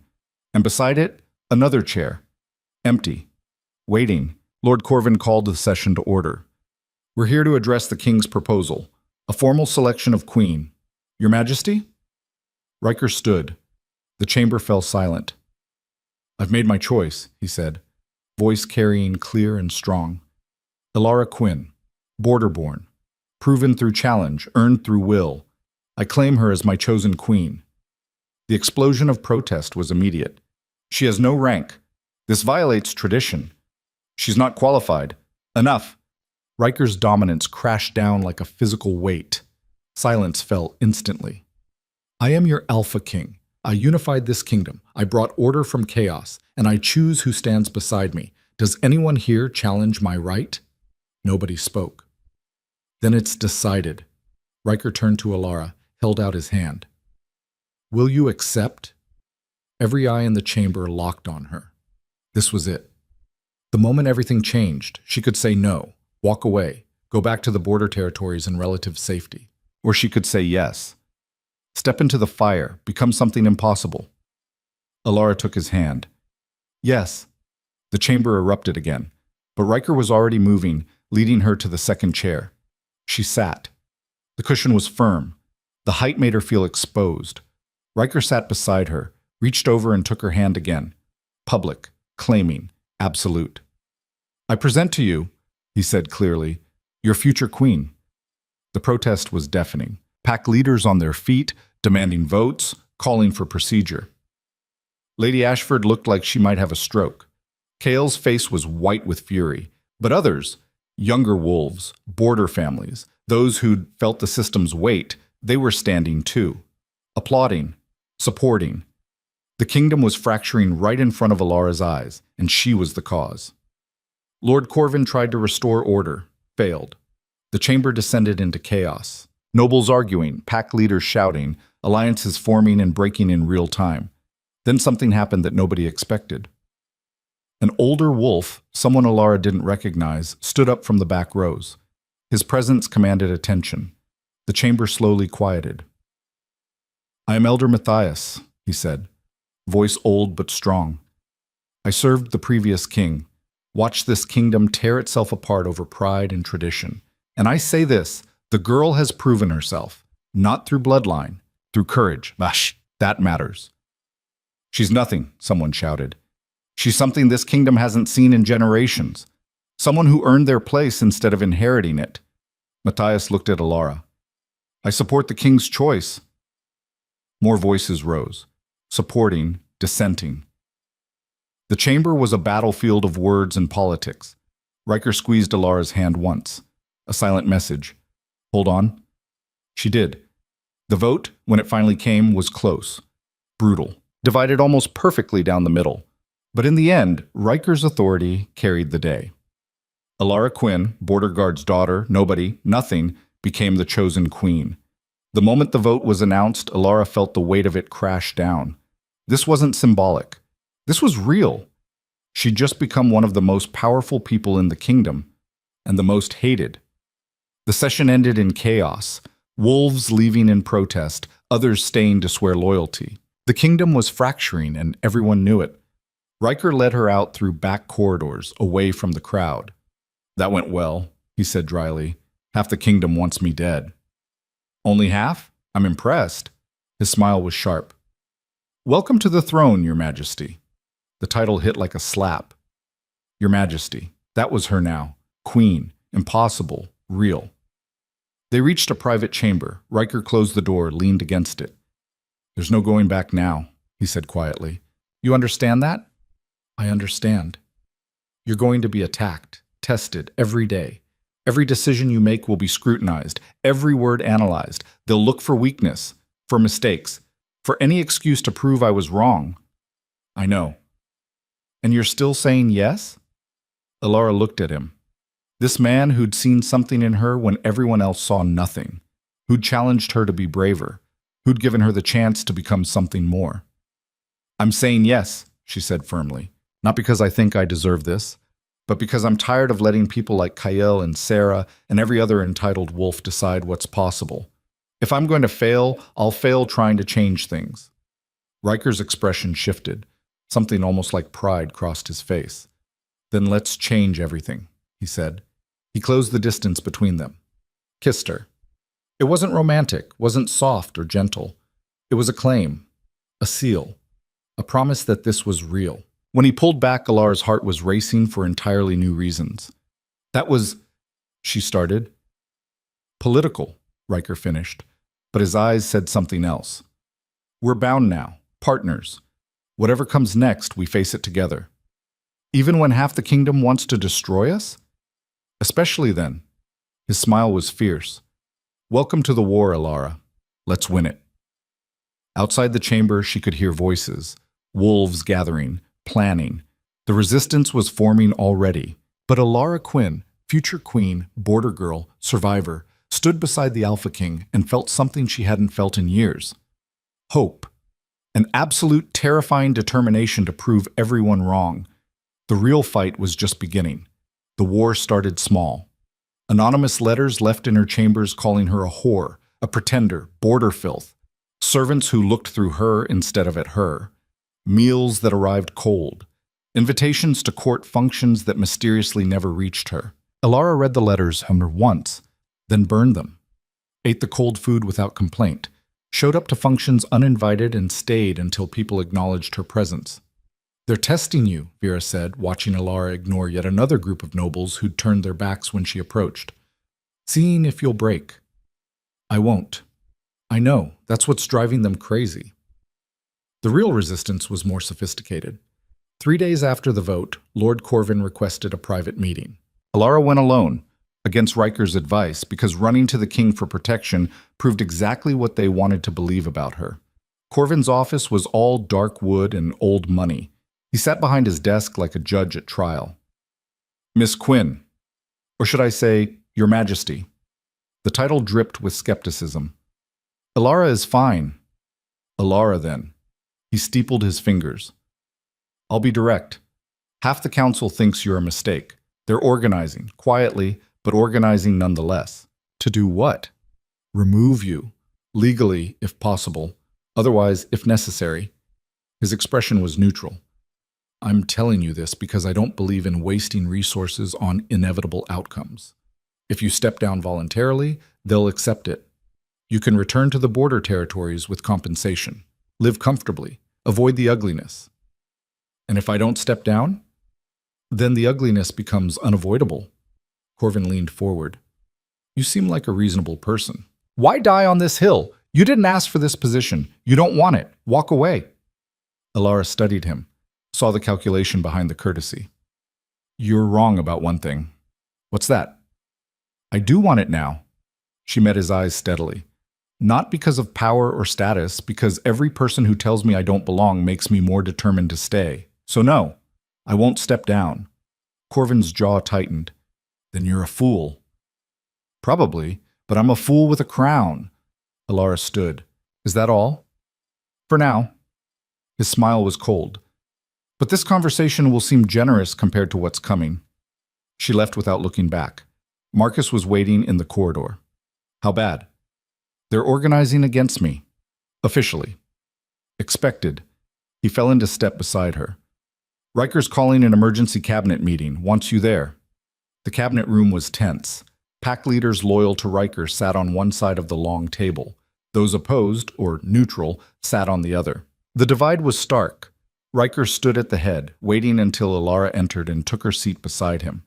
The simple act of sitting in that chair, the Queen's chair, sent ripples of resentment through the room. We have a problem, Riker said without preamble. The eastern border is collapsing. Smuggling has increased 40% in the last month. Guard stations are understaffed and under-equipped. We're losing control. That's not new information, Lady Ashford said. The borders have been problematic for years. It's worse now, organized, like someone's coordinating the smugglers. Riker's gaze swept the room. I want solutions, real ones, not political posturing. Silence. Then Ilara spoke. Increase funding to the border stations. Triple it. Every head turned. With what money? Lord Brennan, one of the opposition leaders, asked coldly. The Treasury isn't infinite. Reallocate from the ceremonial budget. The palace spends more on decorative functions in a month than the entire eastern border sees in a year. Ilara's voice was steady. Cut the waste. Fund the defense. That's absurd, Lady Ashford sputtered. The ceremonial budget maintains tradition, demonstrates our strength to other kingdoms. It demonstrates that we value appearances over security. Ilara leaned forward. I grew up on those borders. I've seen what happens when guards are stretched too thin. Smugglers don't care about our traditions. They care that we're vulnerable. You would gut our cultural heritage for... I would stop people dying for your pride. Ilara's patience snapped. Those guards are barely surviving. While you throw parties that cost more than their annual salaries, they're fighting smugglers with broken equipment and no support. If you think that's acceptable, you're not just wrong. You're complicit. The room exploded. Nobles shouting, pack leaders standing, accusations flying. Riker sat perfectly still, watching Ilara hold her ground against wolves with 50 times her experience. Order, he said quietly. The room fell silent instantly. The Queen makes a valid point. She makes a radical point, Brennan countered, one that undermines centuries of protocol. Protocol doesn't stop smugglers. Riker's tone was ice. Results do. I want a proposal on my desk by morning. Border funding increase. Ceremonial budget cuts. Make it work. You're actually considering this? Lady Ashford looked horrified. I'm ordering it. Riker's dominance filled the room. Does anyone have a better solution? Nobody did. The meeting ended with barely controlled fury. Nobles filed out shooting poisonous looks at Ilara. She sat there, hands shaking under the table, trying to look calmer than she felt. When they were alone, Riker turned to her. That was reckless. I know. You just made more enemies than you can count. I know that too. Ilara finally looked at him. But I was right, and you know it. Being right doesn't make you safe. But something in his expression shifted. Not quite approval, more like recognition. The border funding. That's personal for you. My father's still out there. His station gets supply shipments once every 3 months if they're lucky. The guards share equipment, make do with broken radios. Her voice went tight. They're forgotten, and it's killing them. Riker studied her for a long moment. You're not just fighting for a position. You're fighting for them. Shouldn't I be? Most queens fight for power, not people. He stood, moved to the window. It makes you dangerous in ways they can't predict, because you actually care. Is that bad? It's terrifying for them. His smile was sharp and useful. For us. The proposal hit the council the next morning. Ceremonial budget slashed by 60%. Border funding tripled. Guard stations would receive new equipment, better pay, proper support structures. The resistance was immediate and vicious. This is tyranny, Lord Brennan declared in open court. The king and his companion, destroying tradition without consultation. We consulted, Riker said coldly. You had no better ideas. Because your queen silenced reasonable discussion with emotional appeals. I presented facts. Ilara stood, ignoring Vera's warning look. Guard stations failing, smuggling increasing, people dying. If acknowledging reality is emotional, then yes, I'm emotional. You're inexperienced, naive. Brennan's smile was cruel. You think throwing money at problems solves them? The borders are a lost cause, always have been. We maintain them as symbol, nothing more. Those symbols are people, Ilara's voice rose. Guards with families, communities struggling to survive. You've written them off because they're not convenient, not politically useful. They're not worth bankrupting the kingdom over. Neither are your parties. Ilara moved closer to the council floor. But somehow, we find money for those. Find money for decorative banquets and ceremonial weapons that never get used and maintaining buildings nobody lives in. All while people on the borders starve. You want to talk about worth? Let's talk about what actually matters. The chamber was silent. Brennan's face went red. You don't get to lecture. She just did. Riker's voice cut through. And she's right. The vote is called. All in favor of the border funding increase? The vote split exactly as expected. Those loyal to Riker voted yes. Opposition voted no. But the margins were closer than before. A few wolves who'd been firmly against Alara abstained instead. Small progress. But progress. The proposal passed. That night, assassination attempt number 1 came through poisoned wine. Alara smelled it before drinking, something off about the sweetness. Had it tested. The servant who brought it disappeared before questioning. Nobody claimed responsibility. They're getting bolder, Marcus said, examining the wine bottle. This isn't subtle. Good. Alara's hands weren't shaking anymore. Means I'm making them desperate. Means you're making them murderous. There's a difference. Riker tripled her security. Guards outside her chambers. Food tasters. Limited access. It felt like prison pretending to be protection. I can't live like this, Alara said. You can, and you will. Riker's tone left no room for argument. I won't let them kill you for being effective. I'm not effective. I passed one proposal. You changed the conversation, made nobles defend wasting money on ceremony while borders collapse, forced them to show their priorities publicly. He moved closer. That's more dangerous than any law, because it makes people think. The border funding implementation started within the week. Alara insisted on overseeing it personally, against everyone's advice. Riker assigned Marcus and 20 guards. Vera came too, grumbling about death wishes. The trip to the eastern border took 3 days. Alara watched the landscape change from palace luxury to rural poverty, saw the villages that supplied the court with grain but lived on scraps, the communities that sent their children to serve noble families and never saw them again. Her father's station was exactly as she remembered, run down, undersupplied, held together by stubbornness and pride. He was in the yard when they arrived, arguing with another guard about rationing, stopped mid-sentence when he saw the convoy, saw Alara step out wearing Queen's colors and surrounded by royal guards. His face went blank. Alara? Hi, Dad? They stared at each other across 10 feet of dirt and a lifetime of different worlds. He gestured vaguely. They said, on the radio, but I didn't believe it's true. Alara closed the distance. I'm queen now, or will be, officially. Her father looked older than she remembered, more tired, but his eyes were the same, sharp and assessing. You survived then, the court. Barely, several times. She smiled despite the tightness in her chest. I came because we're implementing changes, border funding, equipment. You'll have what you need. Why? The question was blunt, suspicious. Because you shouldn't have to share radios, or make do with broken equipment, or risk your life for a kingdom that forgot you existed. Alara's voice stayed steady. Because I remember what it's like here, and I have power now. Might as well use it. Her father studied her for a long moment, then nodded once. Always were stubborn. Learned from the best. The other guards gathered slowly, watched this strange scene, the queen in their dirt yard talking to their captain like he was regular people. Because he was. They all were. Alara spent 3 hours documenting their needs, every broken piece of equipment, every supply shortage, every security gap.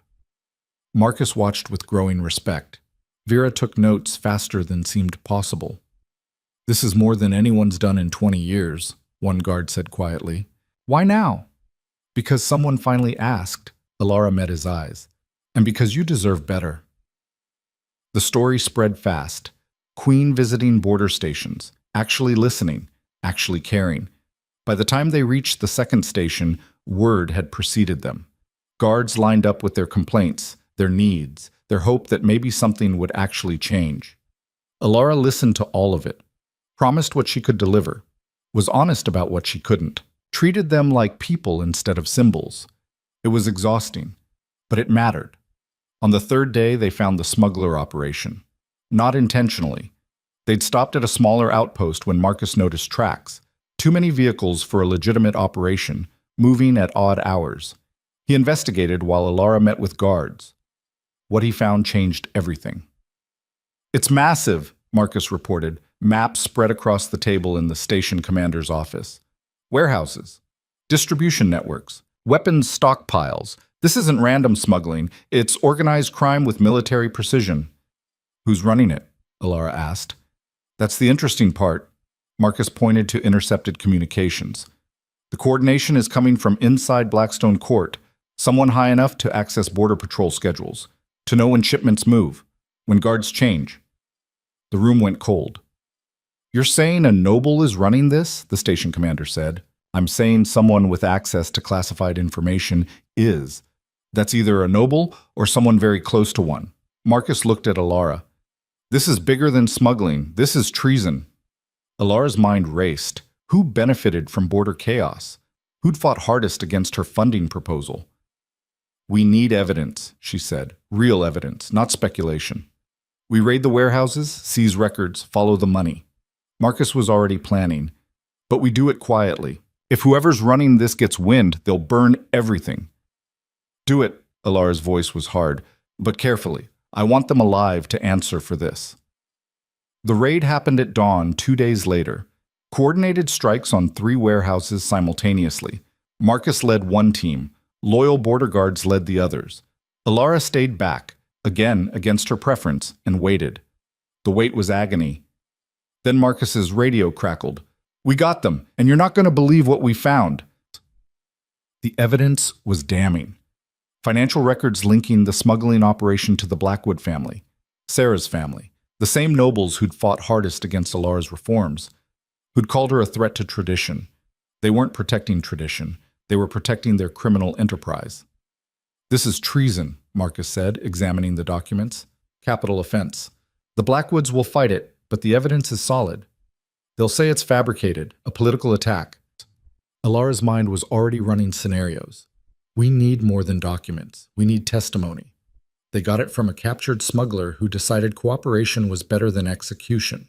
He laid out the entire operation, how the Blackwoods used border chaos to move contraband, how they bribed officials, how they'd sabotaged guard stations to maintain the instability. It was comprehensive, detailed, devastating.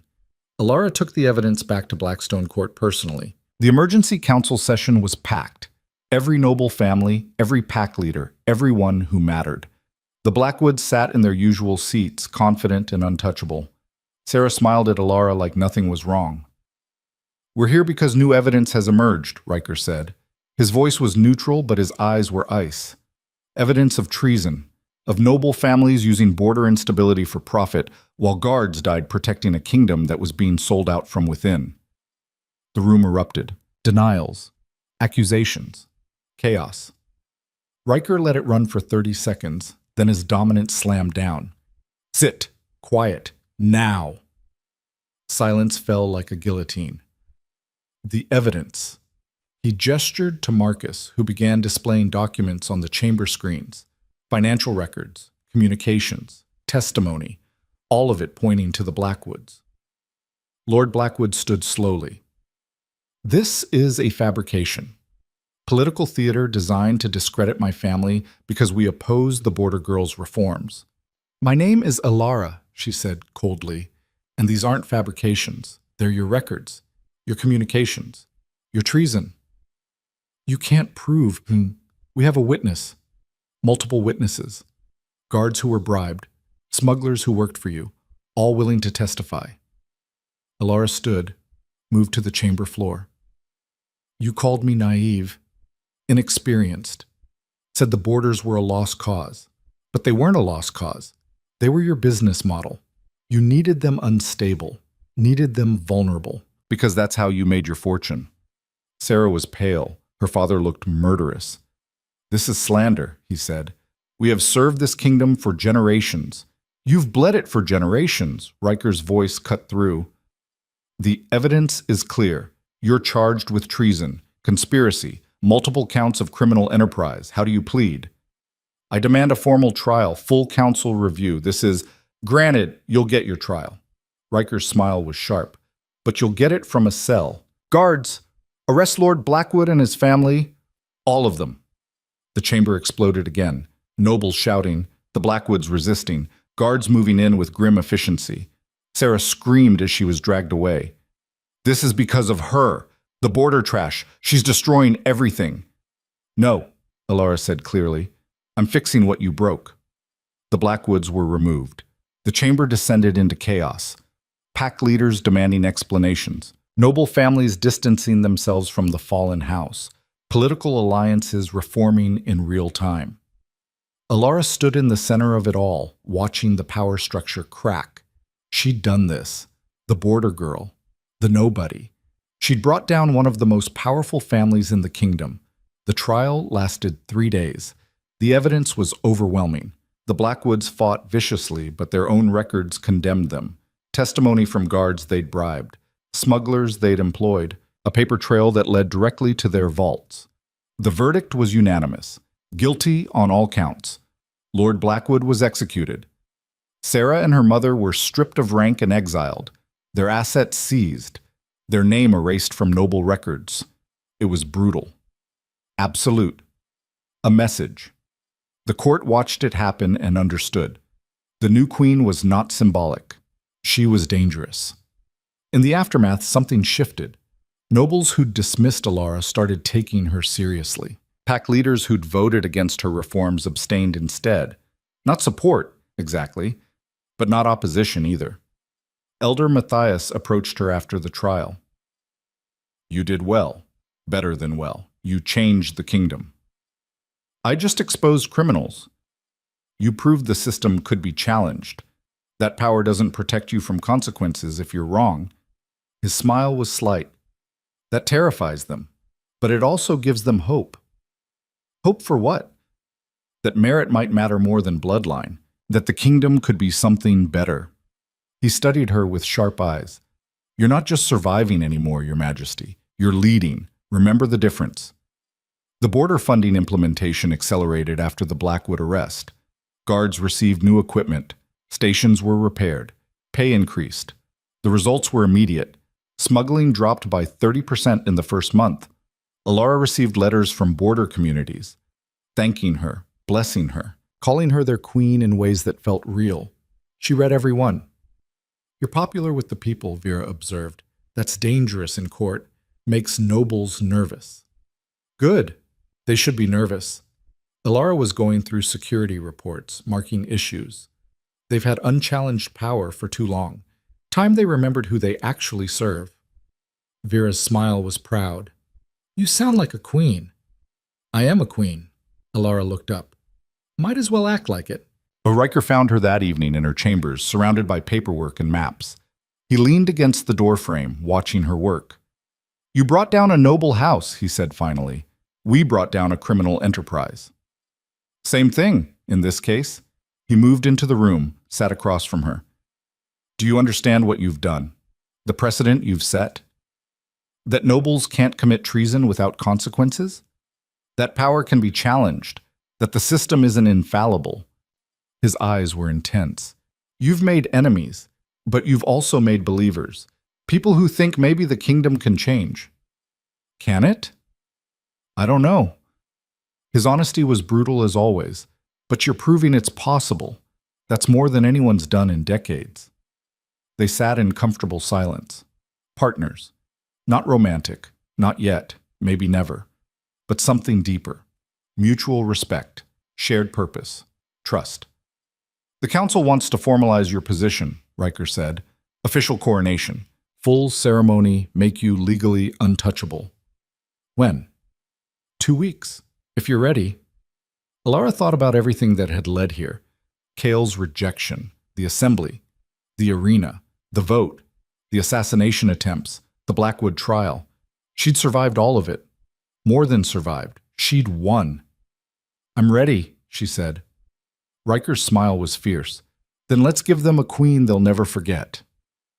Outside her window, Blackstone Court glowed in the evening light. The same court that had dismissed her, humiliated her, tried to break her. Now it was hers. Not completely. Not yet. There were still wolves who hated her, plots against her, danger around every corner, but she'd proven she could fight, could win, could change things. The border girl had become a queen, and the kingdom would never be the same.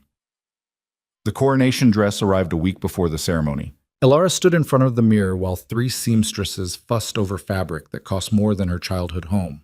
Deep midnight blue, almost black, with silver threading that caught light like captured stars. The design was bold, modern, nothing like traditional queen's regalia. "You hate it," Vera said from the doorway. "I don't hate it. I'm terrified of it." Elara touched the fabric carefully. "This makes it real. It's been real since you survived the arena." This just makes it official. The seamstresses finished their adjustments and left. Elara stood alone in front of the mirror, looking at someone she barely recognized. The girl who'd arrived in a hand-sewn white dress was gone. In her place stood someone harder, sharper, someone who looked like she could rule. "You're overthinking," Vera said, again. "I'm about to be crowned queen of a kingdom that half wants me dead. I'm thinking exactly the right amount." "Fair point." Vera moved closer, adjusted the dress's collar. "But you've survived worse. You'll survive this too." The days leading up to the coronation were chaos wrapped in ceremony. Nobles arriving from across the kingdom. Foreign dignitaries sending congratulations laced with curiosity. The court scrambling to prepare for an event that would reshape the political landscape. And underneath it all, the resistance. They were quieter now. The Blackwood arrest had scared the more obvious opposition into hiding. But Elara could feel them watching, waiting, looking for the moment she'd slip. "There's been chatter," Marcus reported during a security briefing. "Nothing specific, just general discontent among the traditionalist factions." Define general discontent. "They think you're moving too fast, changing too much. They want you to slow down, consolidate, prove you can maintain stability before pushing more reforms." Elara laughed, short and sharp. "They want me to stop being effective." Essentially, yes. Marcus's expression was grim. "And if you don't, they'll find ways to make you." "Let them try." Elara was done being cautious. "We've started something. Stopping now just proves they can intimidate us into compliance. Or it proves you're smart enough to pick your battles." "I've been picking battles since I got here. Won most of them." She met his eyes. "I'm not stopping because it makes them comfortable." Marcus sighed. "You're as stubborn as he is." "Who?" "Riker. You're both going to get yourselves killed being right at people until they crack." "Probably," Elara smiled despite the tension. "But at least we'll be right." 3 days before the coronation, Lord Brennan requested an audience. Elara received him in her private study, neutral ground, surrounded by guards Marcus had personally vetted. Brennan looked older than she remembered, tired. "Your Majesty." He inclined his head. Respectful. Almost. "Lord Brennan, this is unexpected." "I imagine it is." He sat without invitation, which should have been rude but felt more like exhaustion. "I'll be direct. I came to negotiate." "Negotiate what?" "Your position, your reforms, the future of this kingdom." Brennan steepled his fingers. "You've made enemies, powerful ones. The Blackwood trial bought you time. Fear is a useful tool, but it won't last. Eventually, they'll organize, find leverage, destroy you." "Is that a threat?" "It's a prediction." His smile was tired. "I've been in court politics for 40 years. I've seen reformers come and go. The ambitious ones burn bright and die fast. The smart ones compromise, find middle ground. I'm not interested in middle ground." "Then you're interested in dying." Brennan leaned forward. "Listen to me. You've done remarkable things. Border reforms, exposing corruption, surviving challenges that should have killed you, but there's a limit to what one person can accomplish against an entire system. Then I'll change the system." "You can't. Not alone. Not in your lifetime." His tone wasn't cruel, just factual. "What you can do is make strategic compromises. Give the traditionalists something. Slow your reforms. In exchange, they stop actively trying to kill you." Elara studied him. saw genuine concern mixed with political calculation. You're here because you're afraid. I'm here because I'm pragmatic. Brennan's mask slipped slightly. You've destabilized everything. The old alliances are fractured. Power structures are shifting. That creates opportunity, but also danger. If you push too hard, the entire kingdom could fracture. Civil war, chaos. Or real change. Change isn't worth blood in the streets. It is if the alternative is slow rot. Alara stood. I appreciate your concern, but I'm not compromising. The reforms continue. The corruption gets rooted out. If that destabilizes the kingdom, maybe the kingdom needed destabilizing. Brennan stared at her. You're either incredibly brave or incredibly foolish. Both, repeatedly. She moved to the door, opened it. Was there anything else? He stood slowly. When this goes badly, and it will, remember I tried to warn you. I'll remember, but it won't change anything. He left.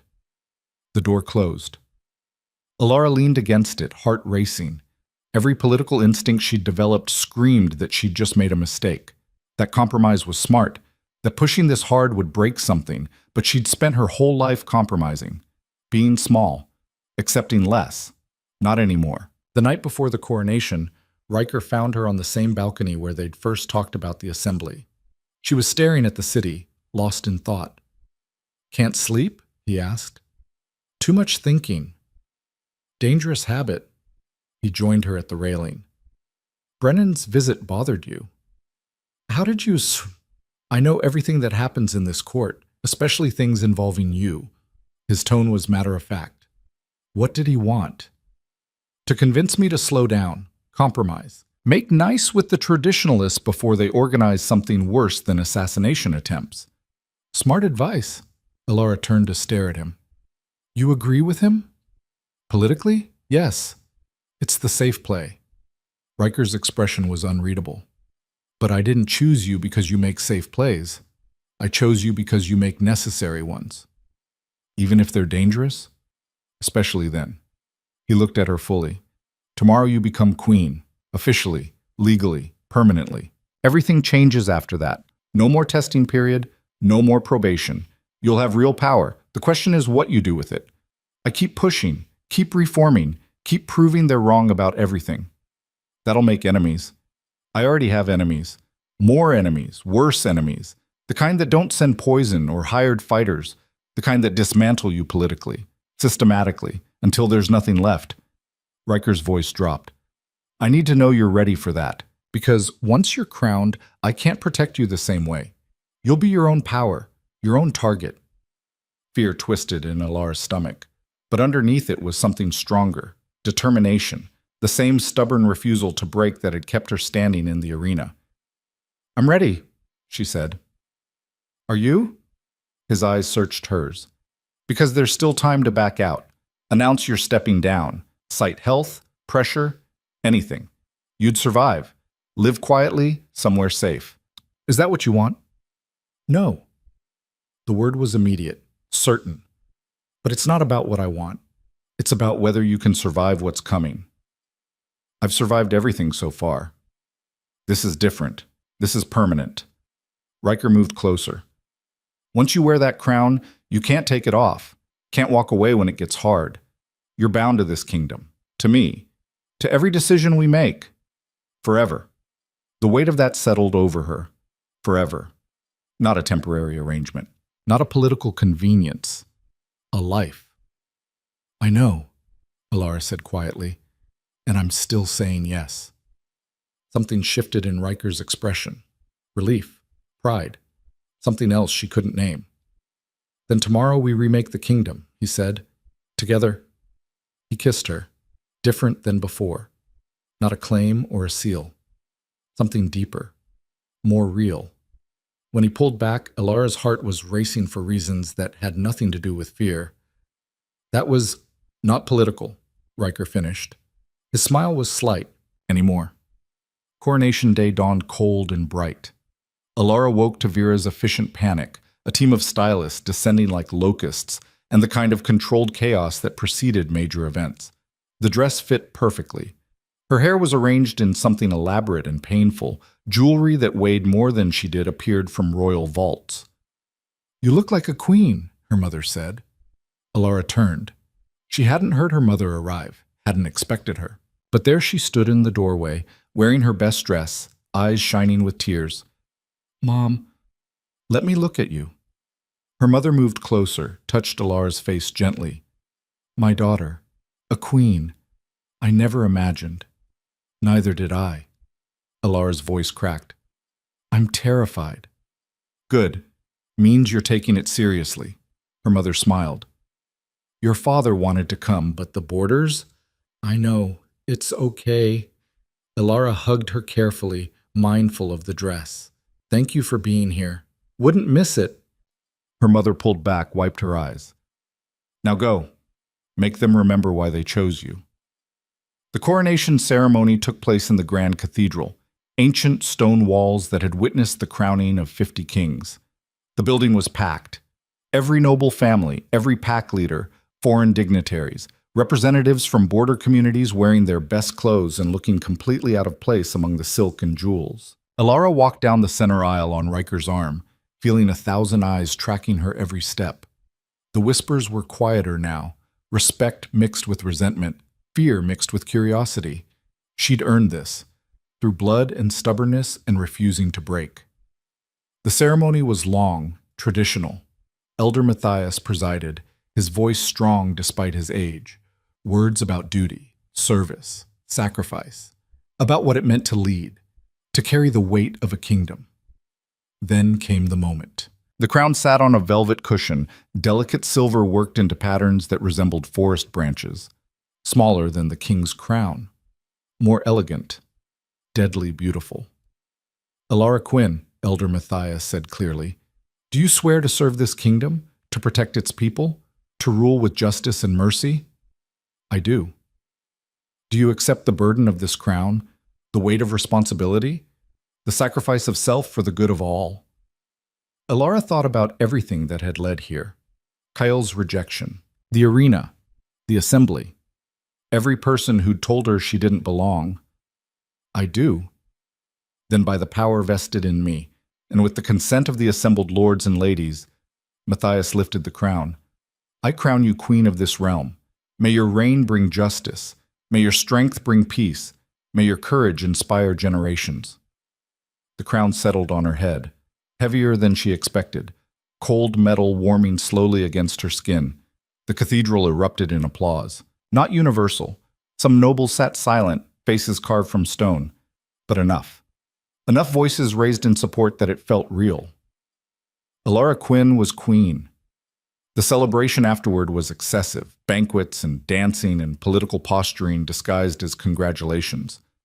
Alara moved through it like a ghost, accepting well wishes from people who'd tried to destroy her weeks ago, making polite conversation with wolves who still thought she was a mistake. But underneath the performance, things were shifting. Lord Corvin approached near midnight when the crowd had thinned. "Your Majesty." "A moment?" They moved to a quiet corner.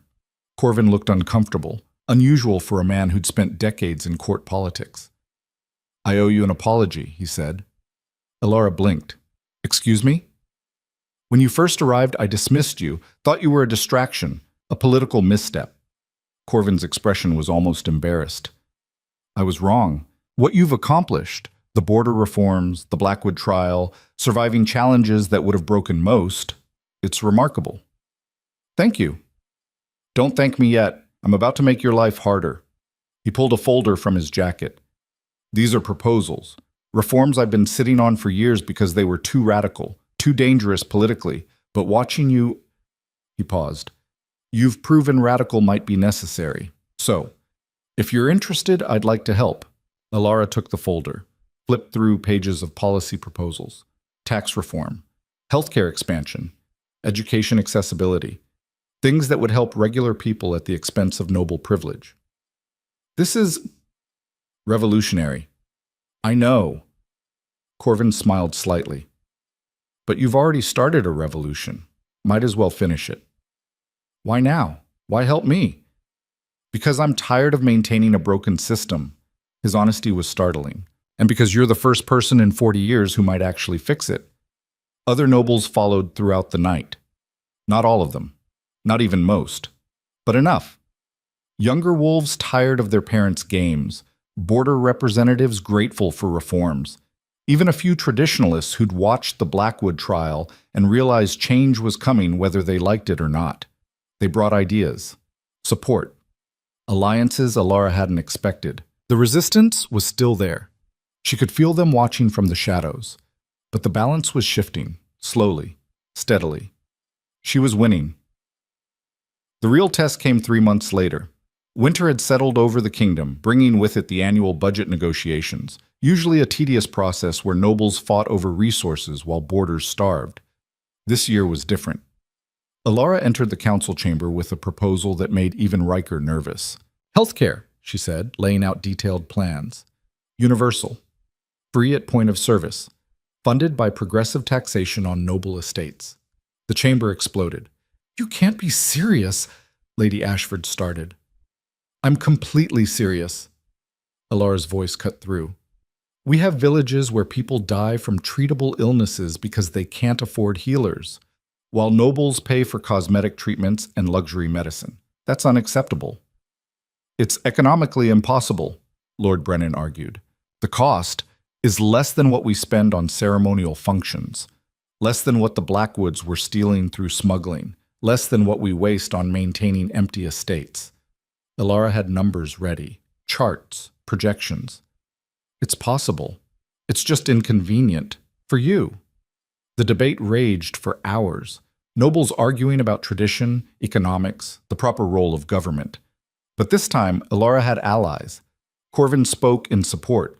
Younger pack leaders backed her. Border representatives shared stories that made even hardened nobles uncomfortable. The vote was close. Brutal. But it passed. Universal health care. Funded by the wealthy. Available to everyone. The kingdom had changed.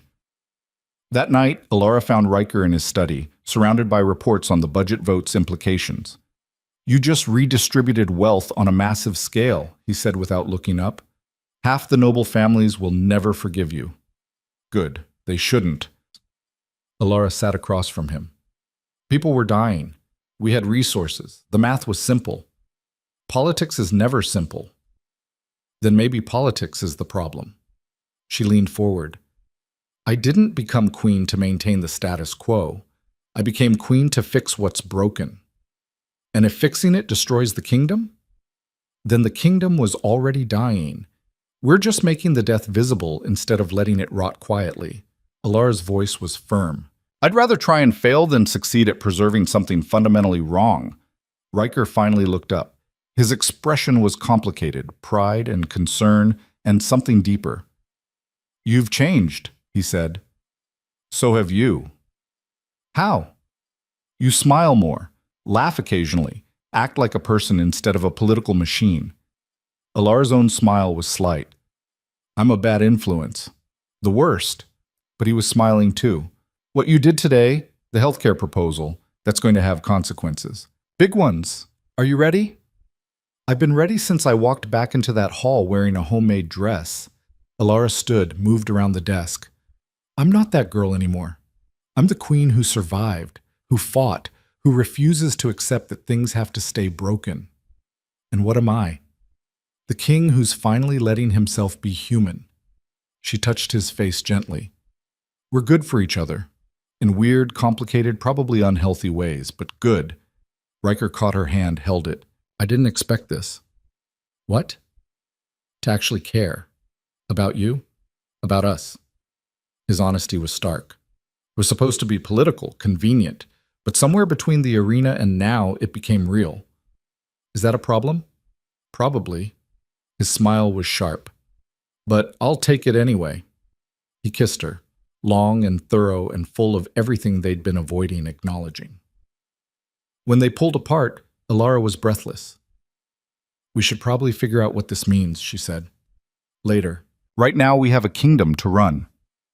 Riker stood, pulled her close. Together. The first year of Alara's official reign was chaos, healthcare implementation, education reforms, border security improvements, tax restructuring.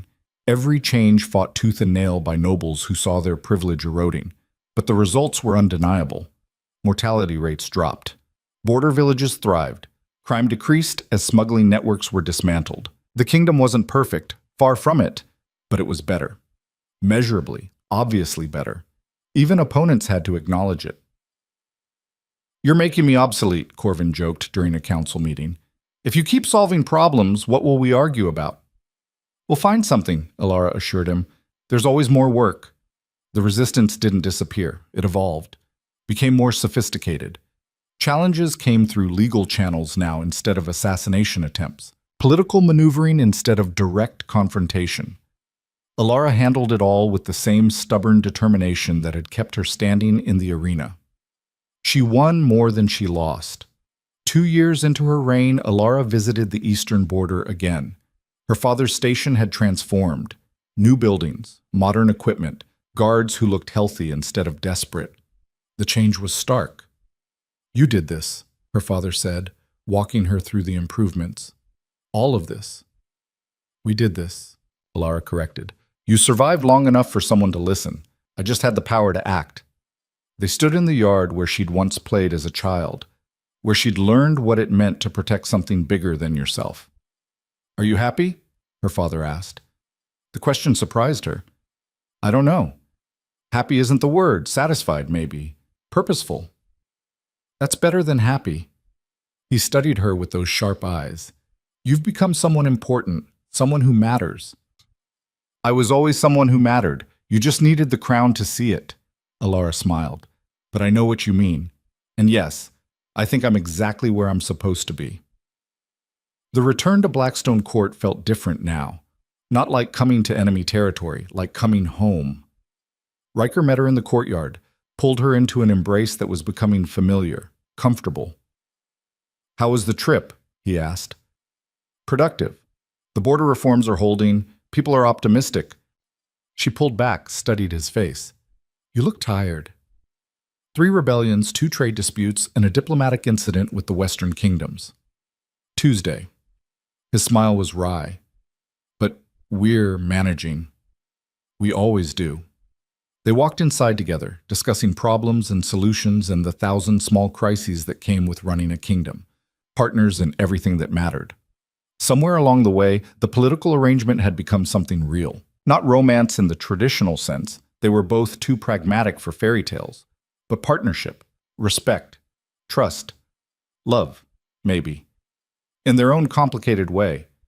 That night, standing in the throne room after yet another council session, Alara looked at the empty chairs where nobles had sat in judgment, where they'd tried to break her, dismiss her, prove she didn't belong. She'd proven them wrong, not through birthright or political maneuvering or playing their games, through sheer refusal to quit, through being exactly who she was, stubborn, principled, unwilling to accept that broken systems had to stay broken. Riker appeared beside her. "What are you thinking?" "That I came here for the wrong reasons, stayed for the right ones." Alara turned to face him, and that everything that seemed impossible turned out to be just difficult. "Is there a difference?" "Huge difference. Impossible means you don't try. Difficult means you try anyway." She smiled. "I'm glad I tried." "So am I." Riker's expression was soft in a way it never was for anyone else. "You've changed everything. The kingdom, the court, me. We changed everything, together." Alara took his hand. "And we're not done yet." "No, we're just getting started." 5 years after Alara first walked into Blackstone Court wearing a hand-sewn white dress, the kingdom was unrecognizable. Border territories thrived. Healthcare was universal. Education was accessible. The gap between noble privilege and common poverty had narrowed, not disappeared, but narrowed. Real progress. Alara Quinn, the girl they'd called border trash, the nobody with nothing, had become the queen who reshaped the kingdom, not through compromise or political games, through being brave enough to demand better and stubborn enough to make it happen. History books would talk about her reforms, her policies, the systems she changed, but the people would remember something else. They'd remember the queen who came from nothing and refused to let that define her, who fought for them when nobody else would, who proved that power wasn't about birthright, it was about will. And they'd tell their children, if she could do it, maybe we can too. That was the real revolution. Not laws or policies, but possibility. The idea that anyone, border guard's daughter, forgotten wolf, overlooked person, could change the world if they were brave enough to try. Alara stood on the balcony overlooking Blackstone Court, Riker beside her, watching the sun set over the kingdom they'd rebuilt together. "Any regrets?" he asked. She thought about Kael's rejection, the arena, the assassination attempts, every person who'd tried to break her, every moment she'd wanted to quit. "None," her voice was certain. "Every terrible thing led here. I'd do it all again. Even the parts that almost killed you? Especially those. They proved I was stronger than I thought." She looked at him. "We both are." Riker pulled her close. They stood there together, king and queen, partners, survivors, watching their kingdom settle into evening. From the courtyards below came voices, laughter, life continuing, people living in the kingdom they'd helped build, better than before. Not perfect, but better. And still improving. Because that was the work. Not achieving perfection, just making things a little better every day. Refusing to accept that broken systems had to stay broken. Fighting, always fighting, but together now. Not alone. Alara Quinn had come to Blackstone Court believing one story, that a man's promise could change her life. She'd learned a different truth, only she could change her life. Through courage, through stubbornness, through absolute refusal to break. And in changing herself, she'd changed the kingdom. The girl in the white dress was gone. In her place stood a queen who'd earned her crown through blood and determination and the kind of will that doesn't quit. Not chosen by fate. Chosen by herself. And that made all the difference.